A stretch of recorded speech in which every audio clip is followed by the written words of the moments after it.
تو عمران اور black zero دونوں ہی اس کی بات سن کر چونک پڑے۔ مشکوک کی کیا وضاحت کی ہے اس نے؟ عمران نے سرد لہجے میں کہا۔ صدیقی کے مطابق وہ اس کلب کے ایک اسپیشل روم کے سامنے سے گزرا تو اسپیشل روم کا دروازہ کھلا اور وہ سائنسدان باہر آئے۔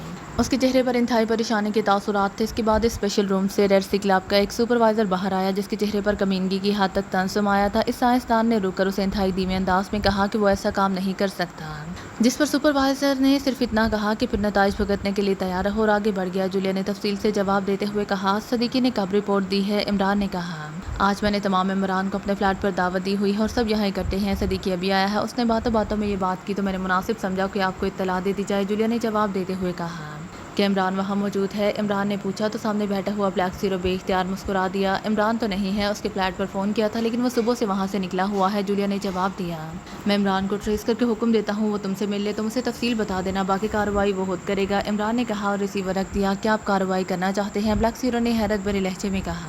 جو کچھ جولیا نے بتایا ہے اس کے مطابق اس سائنسدان کو بلیک میل کیا جا رہا ہے اور چونکہ یہ سائنسدان اس میزائل اسٹیشن پر کام کرتا ہے اس لیے اسے بلیک میل کرنے کا مطلب ملک کے مفادات کے خلاف ہی ہو سکتا ہے۔ عمران نے کہا۔ اس کے ساتھ اس نے ٹرانسمیٹر نکال کر اپنے سامنے رکھا، پھر اس پر ٹائیگر کی فریکوینسی ایڈجسٹ کرنا شروع کر دی۔ فریکوینسی ایڈجسٹ کر کے اس نے ٹرانسمیٹر آن کر دیا۔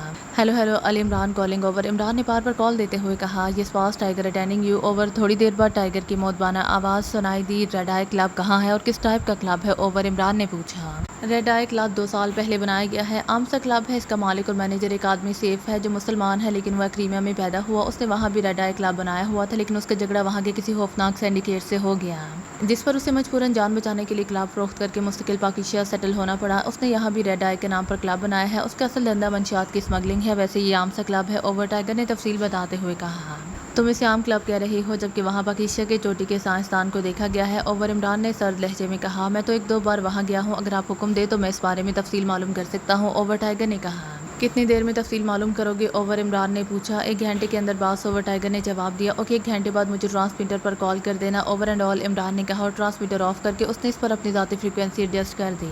پھر 1 گھنٹہ ادھر ادھر کی باتوں میں گزر گیا، پھر ٹرانسمیٹر سے کال آنا شروع ہو گئی تو عمران نے ٹرانسمیٹر کا بٹن آن کر دیا۔ Hello tiger calling over. Tiger کی آواز سنائی دی، yes Ali Imran this side. Over. Imran نے سنجیدہ لہجے میں کہا، باس میں نے معلوم کر لیا ہے اس کلب میں خصوصی شراب تیار کی جاتی ہے جسے میری وائن کہا جاتا ہے۔ یہ شراب انتہائی مہنگی فروخت کی جاتی ہے۔ یہ شراب اعلیٰ ترین افسران، خصوصی فوجی افسران اور اعلیٰ شخصیات میں بے حد مقبول ہے، لیکن کلب سے شراب کو باہر بھجوائے جانے کی ممانعت ہے۔ البتہ کلب میں بیٹھ کر اسے پیا جا سکتا ہے اور یہ شراب پینے والا افسران اور شخصیات یہاں آتی جاتی رہتی ہیں جس کے لیے کلب میں خصوصی حصہ بنایا گیا ہے جسے اسپیشل ایریا کہا جاتا ہے اور یہ شراب وہاں سرو کی جاتی ہے۔ اس کے علاوہ باقی کچھ وہی ہے جو کچھ میں نے پہلے بتایا ہے۔ اوور۔ ٹائیگر نے کہا، okay over and all. Imran نے کہا اور ٹرانسمیٹر آف کر کے اس نے ریسیور اٹھایا اور نمبر پریس کرنے شروع کر دیے۔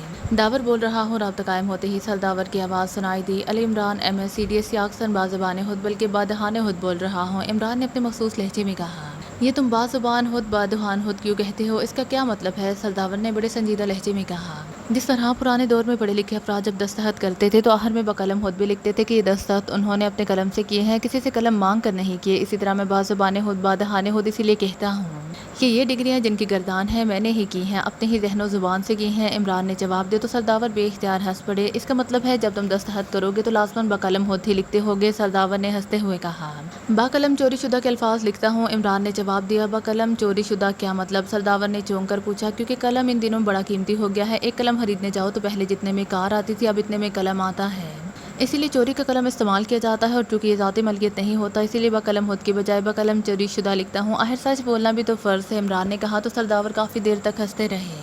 مطلب ہے چوری بھی کرتے ہو اور پھر سچ بھی بولتے ہو، ٹھیک ہے اچھے اصول ہیں، سرداور نے ہنستے ہوئے کہا۔ کافی عرصے پہلے ایک فلمی مقالہ بے حد مشہور ہوا تھا اور اب تو وہ ایک لحاظ سے ضرب المثل بن چکا ہے، اور وہ مقالہ تھا کہ فلم کے ہیرو صاحب کا پیشہ چوری کرنا تھا، وہ ہیروئن کے گھر چوری کرنے جاتے ہیں اور وہ چوری کر کے مال کا گٹھر بناتے ہیں کہ نماز کا وقت ہو جاتا ہے اور ہیرو صاحب نماز پڑھنا شروع کر دیتے ہیں، اتنے میں ہیروئن جاگ جاتی ہے اور وہ گٹھر اور ہیرو کو نماز پڑھتا دیکھ کر حیران ہوتی ہے تو ہیرو صاحب مقالہ بولتے ہیں کہ چوری میرا پیشہ ہے اور نماز فرض ہے، اس طرح قلم چوری کرنا مجبوری ہے اور سچ بولنا فرض ہے، عمران نے کہا تو دوسری طرف سے سرداور اس بار بھی کافی دیر تک ہنستے رہے۔ تم سے بات کر کے واقعی ذہن پر چھائی ہوئی ساری گر صاف ہو جاتی ہے، بہرحال بتاؤ کیسے فون کیا ہے؟ سرداور نے کہا، سرکاری سر پر گر چڑھ جاتی ہے یا اصل سر پر؟ کیونکہ سرکاری سر سے گر صاف کرنے کا علیحدہ طریقہ ہے اور اصل سر کے لیے علیحدہ طریقہ۔ عمران نے مسکراتے ہوئے کہا، بس آج کے لیے اتنا ہی کافی ہے، اب میں مزید نہیں ہنس سکتا، اسی لیے یا تو کال کرنے کا مقصد بتاؤ ورنہ میں فون بند کر رہا ہوں۔ سرداور نے مسکراتے ہوئے کہا، ڈبل ایم میزائل اسٹیشن پر ایک سائنسدان ہے ڈاکٹر عامر، ان کا حدود اربع معلوم کرنا تھا۔ عمران نے کہا ڈاکٹر عامر اوہ کیوں، کیا ہوا ہے، کیا کوئی خاص بات؟ سرداور نے چونک کر اور حیرت بھرے لہجے میں کہا ان کے بارے میں اطلاع ملی ہے کہ وہ بدنام کلبوں میں آتے جاتے رہتے ہیں۔ عمران نے کہا او نہیں، ایسا نہیں ہے، ویسے ڈاکٹر عامر فوت ہو چکے ہیں، پرسوں رات ان کی کار کا ایکسیڈنٹ ایک ٹرک سے ہو گیا اور پوری کار پچک گئی، ویسے ان کی پرسنل فائل کے مطابق وہ صاف ستھرے انسان تھے۔ سرداور نے کہا تو عمران بے اختیار چونک پڑا، ایکسیڈنٹ میں ہلاک ہو گئے ہیں، ویری بیڈ، کیسے ہوا یہ ایکسیڈنٹ؟ عمران نے سنجیدہ لہجے میں کہا مجھے بھی زیادہ تفصیل کا تو علم نہیں ہے، وہ اپنے آبائی گاؤں صدیق نگر سے دارالحکومت آ رہے تھے کہ راستے میں کسی ٹرک سے ان کی کار ٹکرا کر پچک گئی اور وہ موقع پر ہی ہلاک ہو گئے۔ سرداور نے جواب دیا کیا وہ چھٹی پر گئے ہوئے تھے؟ عمران نے کہا نہیں، صرف اتنا معلوم ہوا ہے کہ وہ 4 بجے میدان اسٹیشن سے فارغ ہو کر کسی ذاتی کام کی وجہ سے صدیق نگر گئے، پھر رات گئے وہ واپس آ رہے تھے کہ ایکسیڈنٹ ہو گیا۔ سرداور نے جواب دیتے ہوئے کہا اللہ تعالیٰ ان کی مغفرت کرے۔ عمران نے کہا لیکن تمہیں کیا اطلاع ملی ہے کہ تم نے باقاعدہ فون کیا ہے؟ سرداور نے پوچھا مجھے نہیں، چیف کو اطلاع ملی ہے کہ میزائل اسٹیشن کے سائنسدان ڈاکٹر عامر یہاں کے ایک بدنام مقامی کلب میں جہاں کوئی مخصوص انداز کی شراب ملتی ہے اکثر دیکھے گئے ہیں، تو چیف نے میرے ذمہ ڈیوٹی لگائی کہ میں ان کے بارے میں معلومات حاصل کروں، اسی لیے میں نے فون کیا تھا۔ عمران نے کہا حیرت ہے، تمہارے چیف کو اس طرح کی معلومات بھی ملتی رہتی ہیں؟ سرداور نے حیرت بھرے لہجے میں کہا چیف اپنی آنکھیں کھلی رکھتا ہے۔ عمران نے کہا ہاں واقعی، اسی لیے تو چیف تک ہر بات پہنچ جاتی ہے جس کا علم کسی کو بھی نہیں ہوتا۔ سرداور نے کہا اوکے اللہ حافظ۔ عمران نے کہا اور ریسیور رکھ دیا۔ اب صدیقی سے پوچھ کر اس سپروائزر کو ٹٹولنا پڑے گا، میں اب جولیا کے فلیٹ پر جا رہا ہوں۔ عمران نے اٹھتے ہوئے کہا تو بلیک زیرو بھی اس بات میں سر ہلاتا ہوا اٹھ کھڑا ہوا۔ سیف درمیانے قد اور قدرے پھیلے ہوئے جسم کا مالک تھا، اس کے سر پر شدرے بال تھے جن کی تعداد بھی خاصی نہ تھی۔ اپنے مخصوص حد و حال کی بنا پر وہ گہرا آدمی دکھائی دیتا تھا، البتہ بحیثیت مجموعی وہ ایک سادہ سا کاروباری آدمی لگتا تھا۔ اس کے جسم پر سلیٹی رنگ کا سوٹ تھا اور وہ ریڈ آئی کلب کے نیچے بنے ہوئے اپنے مخصوص آفس میں موجود تھا۔ عام طور پر اس کا آفس کلب کے اوپر والے حصے میں تھا، لیکن وہ وہاں کم بیٹھتا تھا کیونکہ کلب کا انتظام مینیجر راکسن کے ذمہ تھا اور راکسن یہ کام انتہائی ذمہ داری اور خوش اسلوبی سے سر انجام دیتا رہتا تھا، جبکہ سیف ذاتی طور پر بلیک میلنگ اور مخبری کے دندے کی نگرانی کرتا تھا۔ ابھی بھی وہ ایک فائل کے مطالعہ میں مصروف تھا کہ فون کی گھنٹی بج اٹھی تو اس نے ہاتھ بڑھا کر ریسیور اٹھا لیا۔ یس، سیف نے کہا سلامت بول رہا ہوں چیف۔ دوسری طرف سے ایک مردانہ آواز سنائی دی یس کیا بات ہے، کیوں کال کی ہے؟ سیف نے کہا بس دارالحکومت کی زیر زمین دنیا کا خطرناک آدمی ٹائیگر کلب کے بارے میں پوچھ گچھ کرتا رہا ہے۔ دوسری طرف سے کہا گیا ٹائیگر وہ کون ہے، کیا کوئی بدماش ہے؟ سیف نے چونک کر پوچھا اعلیٰ پیمانے پر کام کرتا ہے باس، لیکن اصل بات یہ ہے کہ وہ پاکیزہ سیکرٹ سروس کے لیے کام کرنے والے ایک انتہائی خطرناک ایجنٹ علی عمران کا شاگرد ہے۔ سلامت نے کہا تو سیف بے اختیار اچھل پڑا او لیکن کیوں، کیا وہ کیوں معلوم کرتا پھر رہا ہے، کیا ہوا ہے یہاں؟ سیف نے چونک کر کہا باس وہ عام سی معلومات حاصل کرتا رہا ہے، لیکن اس کے اس انداز میں پوچھنا ہی ہمارے لیے کسی بھی خطرے کا باعث بن سکتا ہے۔ سلامت نے جواب دیتے ہوئے کہا عمران تو واقعی انتہائی خطرناک آدمی ہے، لیکن کیا تم معلوم نہیں کر سکتے کہ ٹائیگر کے یہ پوچھ گچھ کرنے کا اصل مقصد کیا ہے؟ سیف نے کہا باس میں نے آپ کو کال کرنے سے پہلے معلوم کرنے کی کوشش کی ہے، لیکن کوئی خاص بات سامنے نہیں آئی، البتہ جس ویٹر سے پوچھ گچھ کی ہے اس نے مجھے جو رپورٹ دی ہے اس کے مطابق وہ یہ معلوم کرنا چاہتا تھا کہ ریڈ آئی ہے تو درمیانے طبقے کا کلب، لیکن یہاں معروف سائنسدان اور افسران کیوں آتے رہتے ہیں؟ جس پر ویٹر نے اس سے میری وائن کے بارے میں بتا دیا، پھر ٹائیگر نے اس سے اسپیشل ایریا کا بھی معلوم کر لیا۔ سلامت نے جواب دیتے ہوئے کہا او یہ کہیں ڈاکٹر عامر کی موت کا سلسلہ نہ ہو؟ او ایسا ہی ہوگا، سیف نے چونک کر کہا لیکن باس ڈاکٹر عامر تو عام سے ایکسیڈنٹ میں ہلاک ہوا ہے، یہ ایکسیڈنٹ اس انداز میں کرایا گیا ہے کہ کسی صورت بھی اس میں کوئی ہاتھ بات سامنے نہیں آ سکتی۔ سلامت نے کہا ہو سکتا ہے کسی نے ڈاکٹر عامر کے سپروائزر طفیل کے ساتھ ہونے والی بات چیت سن لی ہو، پھر اس کی اچانک ہلاکت پر وہ چونک گیا ہو۔ سیف نے کہا آپ کی بات درست ہو سکتی ہے باس۔ سلامت نے کہا باس اگر اس طفیل کا خاتمہ کر دیا گیا تو ان کا شک پختہ بھی ہو سکتا ہے، اسی لیے اب کیا کیا جائے، یہ بھی تو ہو سکتا ہے کہ وہ طفیل سے اصل بات معلوم کر لیں۔ سیف نے کہا باس اگر اس عمران تک یہ بات پہنچ گئی تو معاملات پھر سنبھالے نہ جا سکیں گے، اسی لیے میرا خیال ہے کہ طفیل کو اس انداز میں غائب کیا جائے کہ اس کی پھر نشاندہی نہ ہو سکے، اسی لیے اس کے گھر سے کال کر کے ہلاک کر دیا جائے اور لاش بھر کی بٹی میں جلا دی جائے تو کسی کو اصل بات معلوم نہ ہو سکے گی اور نہ ہی کلب پر کوئی حرف آئے گا، کیونکہ یہاں سے تو وہ معمول کے مطابق چھٹی کر کے گھر چلا گیا ہوگا۔ سلامت نے کہا ٹھیک ہے ایسا ہی کرو، سنو اس کے ساتھ ساتھ فوری طور پر ہر قسم کی سرگرمیاں بند کر دو جب تک یہ معاملہ ختم نہیں ہو جاتا۔ سیف نے کہا یہ سر۔ دوسری طرف سے کہا گیا تو سیف نے فون رکھ دیا۔ ابھی اس نے فون رکھا ہی تھا کہ فون کی گھنٹی بج اٹھی تو وہ چونک پڑا، اس نے ہاتھ بڑھا کر ریسیور اٹھا لیا۔ یہ سیف بول رہا ہوں، سیف نے کہا A1۔ دوسری طرف سے بھاری سی آواز سنائی دی تو سیف نے تیزی سے فون کے نیچے موجود بٹن پریس کر دیا۔ یہ سر A2 بول رہا ہوں، سیف نے مودبانہ لہجے میں کہا ڈاکٹر عامر کا کیا ہوا؟ دوسری طرف سے پوچھا گیا آپ کو رپورٹ تو بھجوا دی گئی تھی باس؟ سیف نے کہا ہاں مجھے رپورٹ مل چکی تھی، لیکن ڈاکٹر عامر کے بارے میں تم نے جو رپورٹ دی ہے اسے بڑی مشکل سے قابو کیا گیا تھا، اس نے مجھے چونکا دیا ہے، کہیں ایسا نہ ہو کہ اس نے اصل کام ہی نہ کیا ہو۔ A1 نے کہا میں نے ایک دوسرے ذریعے سے چیکنگ کرا لی ہے باس، کام ہو چکا ہے، لیکن جس طرح آپ اس کے بارے میں مطمئن نہیں اس طرح میں بھی مطمئن نہیں تھا، اس لیے میں نے اسے عام سے روڈ ایکسیڈنٹ میں ختم کرا دیا ہے، اسی طرح یہ حادثہ ہمیشہ کے لیے ختم ہو گیا۔ سیف نے کہا او گڈ شو، میں بھی یہی کہنا چاہتا تھا کہ کہیں اس کی وجہ سے بات آؤٹ نہ ہو جائے۔ ایوان نے مسرت بھرے لہجے میں کہا، سر مجھے ہر طرح کا خیال رکھنا پڑتا ہے، اسی لیے تو طویل عرصے سے ہمارا سیٹ اپ کامیاب چل رہا ہے، سیف نے فخریہ لہجے میں کہا۔ اوکے، یہی کہنا تھا، مزید کام جاری رکھو، ایوان نے کہا۔ یس سر، سیف نے کہا، اور دوسری طرف سے رابطہ ختم ہو گیا۔ پھر اس نے ریسیور کریڈل پر رکھ دیا۔ پھر تقریباً 2 گھنٹے بعد ایک بار پھر فون کی گھنٹی بج اٹھی۔ یس، سیف نے ریسیور اٹھاتے ہوئے کہا، سلامت بول رہا ہوں باس۔ دوسری طرف سے سلامت کی آواز سنائی دی۔ یس، سیف نے کہا۔ تو فیل والا کام مکمل ہو گیا ہے، اسے 0 روم میں کرسی پر جھکڑ کر ہلاک کر دیا گیا ہے، اس کی لاش بر کی بٹی میں جلا کر راکھ کر دی گئی ہے، سلامت نے جواب دیا۔ اوکے ٹھیک ہے، سیف نے اطمینان بھرے لہجے میں کہا اور ریسیور رکھ دیا۔ اس کے چہرے پر اب گہرے اطمینان کے تاثرات نمایاں تھے۔ جولیا کا فلیٹ جس رہائشی پلازا میں تھا، عمران کی کار اس پارکنگ میں رکی تو پارکنگ میں ایک نظر ڈالتے ہی اس نے چیک کر لیا کہ تقریباً پوری سیکرٹ سروس کی گاڑیاں وہاں موجود تھیں۔ عمران نے نیچے اتر کر کار لاک کی، پھر تیز سے قدم اٹھاتا ہوا پلازا کے مین گیٹ کی طرف بڑھتا چلا گیا۔ یہ چونکہ بہت بڑا رہائشی پلازا تھا، اس لیے یہاں لوگوں کی ہر وقت آمد و رفت جاری رہتی تھی اور تمام آمد و رفت لفٹوں کے ذریعے ہی ہو رہی تھی، لیکن عمران کی عادت تھی کہ سوائے ایمرجنسی کے وہ لفٹ کی بجائے سیڑھیاں زیادہ استعمال کرتا تھا، کیونکہ اس کا نقطہ نظر تھا کہ جسمانی حرکت جتنی زیادہ رکھی جائے گی انسان اتنا ہی جسمانی طور پر فٹ رہتا ہے، اسی لیے اس نے سیڑھیوں کا رخ کیا اور وہ سیڑھیاں پھلانگتا ہوا تیسری منزل پر پہنچ گیا جہاں جولیا کا فلیٹ تھا۔ اس نے کال بیل کا بٹن پریس کر دیا۔ کون ہے؟ ڈور فون سے جولیا کی آواز سنائی دی۔ تھکا ماندہ سیڑھیاں چڑھ چڑھ کر ہلکان شدہ عمران MSCDS آکسن ٹانگوں میں شدید ترین درد کی لہروں سمیت دروازے پر بنفس نفیس حاضر ہے اور اس پرانے دور کو یاد کر رہا ہے جب درد دل پر دستک دی جاتی تھی۔ عمران کی زبان رواں ہو گئی، لیکن دوسری طرف سے بغیر کچھ کہے ڈور فون آف کر دیا گیا۔ پھر ہکٹاک کی ہلکی سی آواز سن کر عمران کے چہرے پر مسکراہٹ رنگ گئی۔ چند لمحوں بعد دروازہ کھلا تو دروازے پر جوہان موجود تھا۔ آئیے عمران صاحب، جوہان نے مسکراتے ہوئے ایک طرف ہٹتے ہوئے کہا۔ ارے کیا ہوا؟ ابھی تو تم نسوانی آواز میں بول رہے تھے، اب دروازہ کھلتے ہی تمہارے گلے کی گراریاں تبدیل ہو گئی ہیں، عمران نے اندر داخل ہوتے ہی کہا تو جوہان مسکرا دیا۔ آپ نے اپنی تھکاوٹ کا جو نقشہ پیش کیا ہے اس پر مس جولیا آپ کے لیے خصوصی چائے بنانے کچن میں چلی گئی ہیں، جوہان نے دروازہ بند کرتے ہوئے مسکرا کر کہا۔ وہ کیا؟ ہمارے ایک بڑے شاعر نے کہا ہے۔ یہ وہ کیا شعر ہے؟ ایک تو شاید اچھے شعروں پر گریس لگی ہوتی ہے کہ وہ موقع آتا ہی ذہن سے پھسل جاتے ہیں، وہ مطلب ہے کہ رقیب کی محفل میں مجھ تک کیا جام آنا تھا، اسی لیے لازماً ساکن نے اس میں کچھ ملا دیا ہوگا۔ اسی لیے اب تم بتاؤ کہ خصوصی چائے کس چیز کے ملانے سے بنتی ہے، زہر ملانے سے یا؟ عمران کی زبان عادت کے مطابق رواں ہو گئی تھی اور جوہان بے اختیار ہنس پڑا۔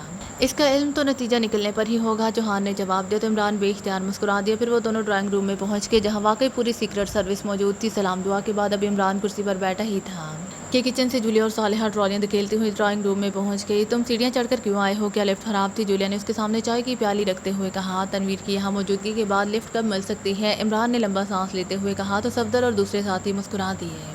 کس لفٹ کی بات کر رہے ہو؟ تنویر جو ذرا فاصلے پر بیٹھا ہوا تھا بے اختیار چونک کر بولا۔ اس لفٹ کی جو بنجر زمین پر پھول اگا دیتی ہے، ویران دلوں پر پرشور ہواؤں کا رخ بدل دیتی ہے، وہی لفٹ جو آنکھوں کو قرار، ذہن کو سرور اور آدمی کو مسرور کر دیتی ہے۔ عمران کی زبان رواں ہو گئی تو سب بے اختیار ہنس پڑے۔ یہ تم پر شاعری کا دورہ کی پڑ گیا ہے، جولیا نے مسکراتے ہوئے کہا۔ عمران کی زبان سے نکلے ہوئے الفاظ کی وجہ سے جولیا کا چہرہ یکلحد گلنار سا ہو گیا تھا۔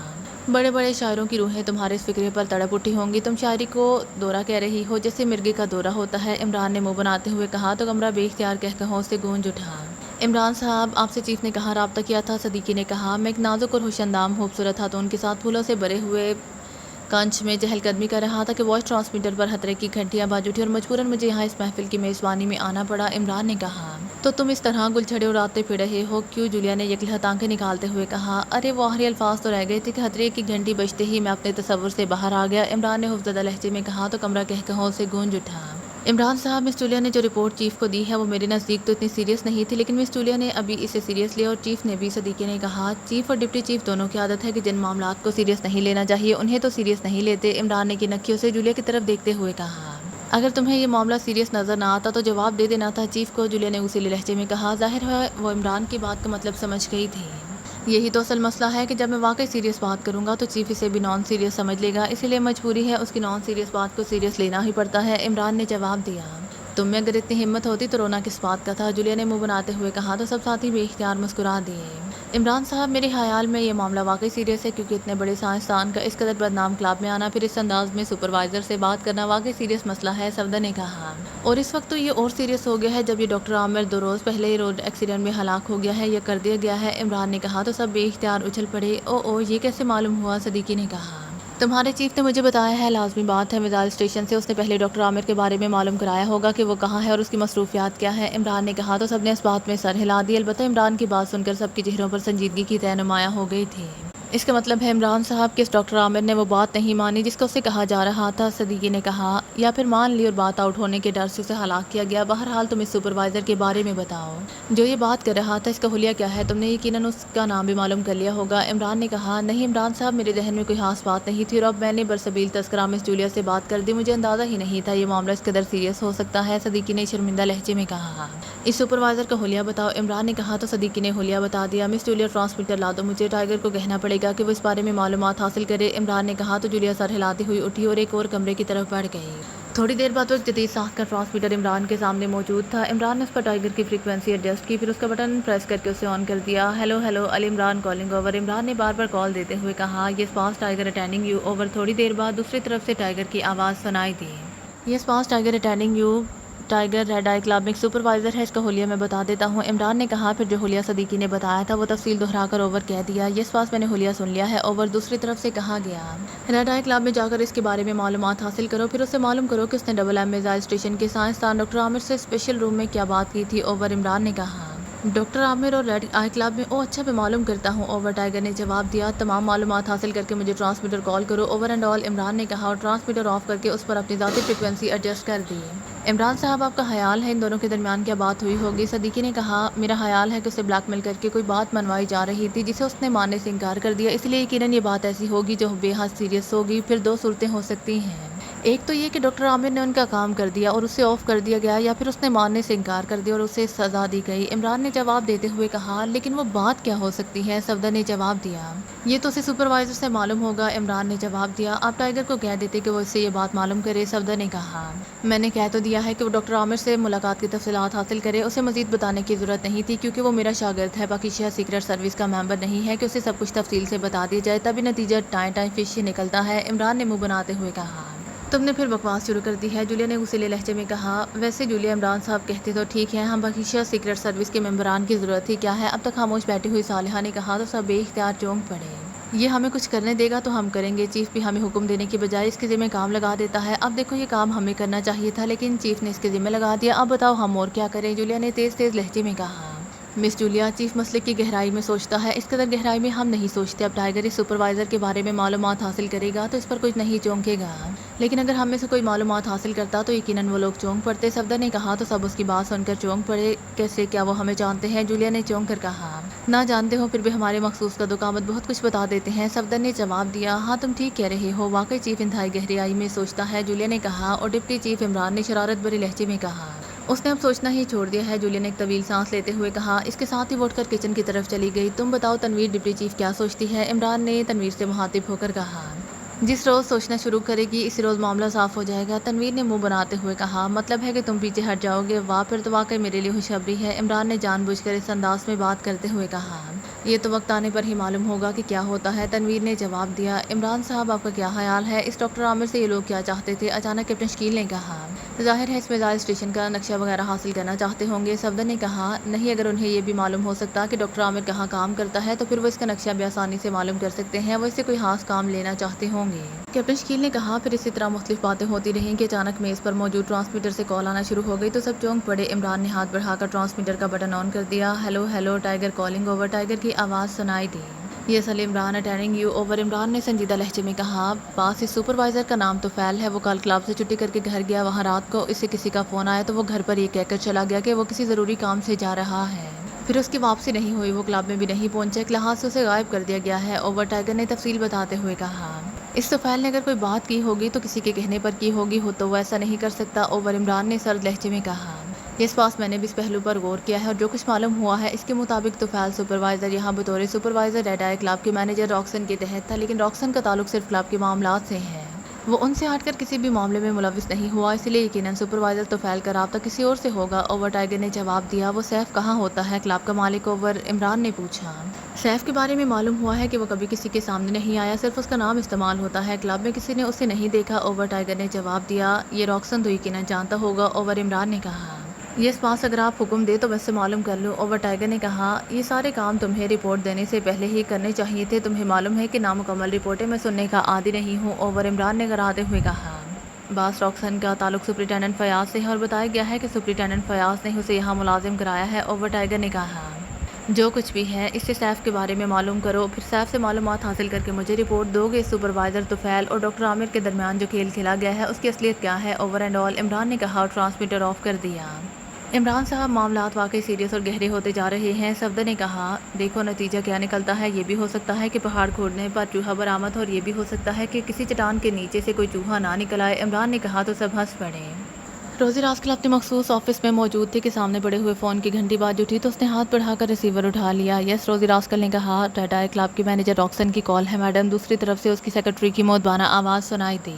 راکسن کی کراؤ بات، روزی راسکل نے چونک کر کہا ہیلو راکسن بول رہا ہوں مینیجر ریڈ آئی کلب۔ چند لمحوں بعد ایک مردانہ آواز سنائی دی۔ یس کیا بات ہے، کیوں فون کیا ہے؟ روزی راسکل نے منہ بناتے ہوئے کہا تم نے ایک بار مجھے بتایا تھا کہ ٹائیگر تمہارا دوست ہے، راکسن نے کہا تو روزی راسکل بے اختیار چونک پڑی۔ اس کے چہرے پر حیرت کے تاثرات ابھر آئے تھے۔ ہاں کیوں، کیا ہوا ہے؟ روزی راسکل نے حیرت بھرے لہجے میں کہا مسٹر ٹائیگر اس وقت میرے آفس میں موجود ہیں اور مجھ سے میرے چیف سیف کے بارے میں معلومات حاصل کرنے پر بازد ہیں، جبکہ میں نے انہیں بتایا ہے کہ میرا ان سے تعلق صرف فون کی حد تک ہے، اس سے زیادہ مجھے کچھ معلوم نہیں اور فون بھی چیف خود کرتے ہیں۔ تمہیں سارے طریقہ کار کا بخوبی علم ہے، لیکن ٹائیگر میری بات تسلیم ہی نہیں کر رہا، جس پر مجھے تمہارا خیال آیا گیا کہ تم بھی چیف کے بارے میں بہت کچھ جانتی ہو، اسی لیے میں نے تمہیں فون کیا ہے کہ اپنے دوست کو بتا دو کہ میں سچ بول رہا ہوں۔ دوسری طرف سے کہا گیا ٹائیگر سے میری بات کراؤ، روزی راسکل نے کہا۔ ہلو ٹائیگر بول رہا ہوں۔ چند لمحوں بعد ٹائیگر کی سرد آواز سنائی دی۔ ٹائیگر تم سیف کے بارے میں معلومات حاصل کیوں کرتے پھر رہے ہو، کیا کوئی خاص بات ہے؟ روزی راسکل نے کہا میری ایک پارٹی نے مجھے اس کام کے لیے بک کیا ہے اور مجھے خاصی بڑی رقم بھی دی ہے، اسی لیے معلوم کر رہا ہوں، لیکن راکسن ایسے بات کر رہا ہے جیسے میں احمق ہوں، ٹائیگر نے غصیلے لہجے میں کہا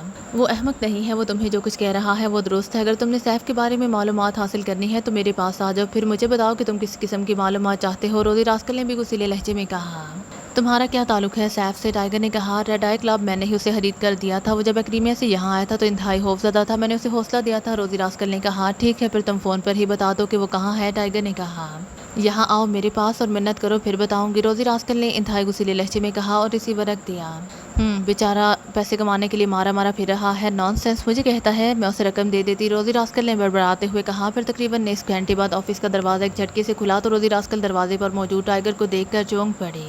تم یہاں بغیر میری اجازت کے کیسے آ گئے؟ تمہیں کسی نے روکا نہیں؟ روزی راسکل نے حیرت بھرے لہجے میں کہا کس میں جرأت ہے کہ ٹائیگر کو روک سکے؟ ٹائیگر نے مسکراتے ہوئے کہا اور اندر آ کر وہ کرسی پر اس طرح اطمینان سے بیٹھ گیا جیسے یہ آفس اسی کا ہو۔ روزی راسکل یہاں اس کے ملازم ہو۔ ہاں اب بتاؤ کہاں ہے سیف؟ ٹائیگر نے کہا تم معمولی سی رقم کمانے کے لیے مارے مارے پھر رہے ہو، بولو کتنی رقم چاہیے تمہیں، مجھے بتاؤ۔ روزی راسکل نے کہا یہ میرا پیشہ ہے اور میں کسی سے رقمات مانگا نہیں کرتا، چھین لیا کرتا ہوں، اس لیے آئندہ ایسی بات منہ سے نہ نکالنا، اور اب میں آخری بار کہہ رہا ہوں کہ بتا دو کہ کہاں ہے سیف۔ ٹائیگر نے غصیلے لہجے میں کہا چلو اٹھو اور دفعہ ہو جاؤ یہاں سے، میں کسی سیف کو نہیں جانتی، روزی راسکل نے یکلہت پھٹ پڑنے والے لہجے میں کہا۔ ابھی تم نے فون پر اور بات کی تھی اور اب اور کر رہی ہو، کیا تم راکسن کو میرے ہاتھوں بچانا چاہتی ہو؟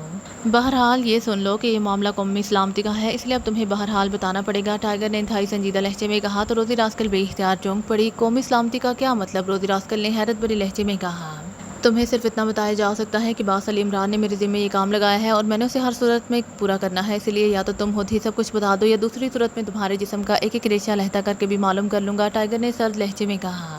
لیکن پہلے تو تم کسی پارٹی اور رقم کی بات کر رہے تھے، روزی راسکل نے کہا۔ ضروری نہیں کہ ہر بات تمہیں بتائی جائے، اور وہ بھی راکسن کے سامنے، ٹائیگر نے کہا۔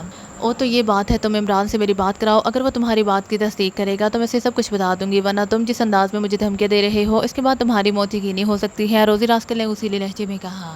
وقت ضائع مت کرو روزی راسکل، میرے پاس اتنا وقت نہیں ہوتا کہ میں تمہارے نخرے دیکھتا رہوں، آخری بار کہہ رہا ہوں کہ اگر تم جانتے ہو تو بتا دو ورنہ میں اس راکسن سے سب کچھ معلوم کر لوں گا، ٹائیگر نے اور زیادہ غصیلے لہجے میں کہا۔ راکسن واقعی کچھ نہیں جانتا ہوگا، اور سنو آخری بار کہہ رہی ہوں کہ عمران کی بات مجھ سے کرا دو، روزی راسکل نے منہ بناتے ہوئے کہا۔ سوری، یہ کام میں نے کرنا ہے اور میں ہی کروں گا، ٹائیگر نے کہا اور اس کے ساتھ ہی ووٹ کر کھڑا ہو گیا۔ ٹھیک ہے پھر جاؤ اور اپنی جان بچ جانے پر مٹھائیاں تقسیم کرو، روزی راسکل نے منہ بناتے ہوئے کہا۔ تو تم نہیں بتاؤ گی کیوں؟ ٹائیگر نے کہا اور آگے بڑھنے ہی لگا تھا کہ اس کی جیب سے ٹو ٹو کی آوازیں سنائی دینے لگی تو وہ رک گیا۔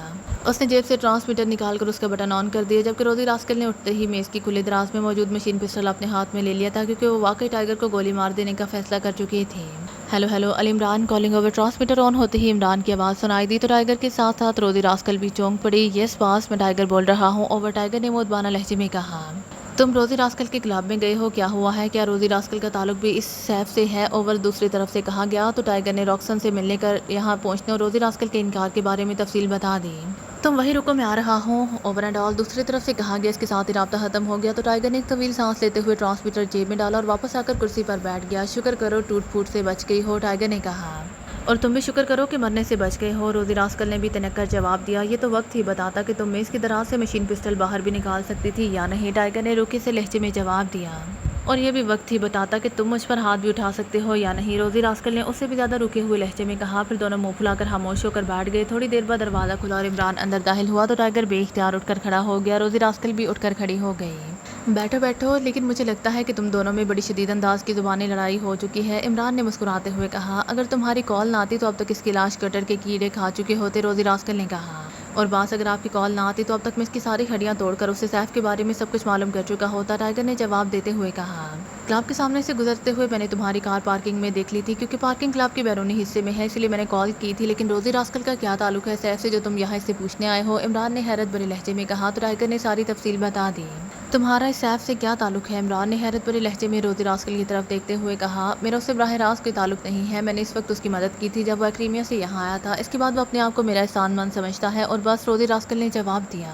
جب اس کی نقل و حرکت کے بارے میں اس کا مینیجر تک نہیں جانتا تو تم کیسے اس کے بارے میں جانتی ہو؟ عمران نے کہا، مجھے صرف اتنا معلوم ہے کہ اس کا فون نمبر کیا ہے اور بس، اس سے زیادہ میں کچھ نہیں جانتی۔ اس بات کا علم مینیجر راکسن کو بھی ہے، کیونکہ راکسن کو جب بھی کوئی ایمرجنسی ہو تو وہ مجھے کال کر کے کہتا ہے کہ میں سیف کو اس کا پیغام پہنچا دوں، کیونکہ سیف کسی کے سامنے نہیں آتا، الرجی کی وجہ سے اس کی حالت بے حد خراب رہتی ہے، اسی لیے وہ مستقل انڈر گراؤنڈ رہتا ہے۔ اس نے مجھے کہا تھا کہ اس کا پورا جسم الرجی کی وجہ سے تقریباً خراب ہو چکا ہے اور وہ دن کی روشنی میں باہر نہیں آ سکتا، ورنہ ڈاکٹروں کے مطابق وہ ہلاک ہو جائے گا، اور میں نے یہ سن کر اس سے ملاقات کا کبھی نہیں سوچا، روزی راسکل نے جواب دیا۔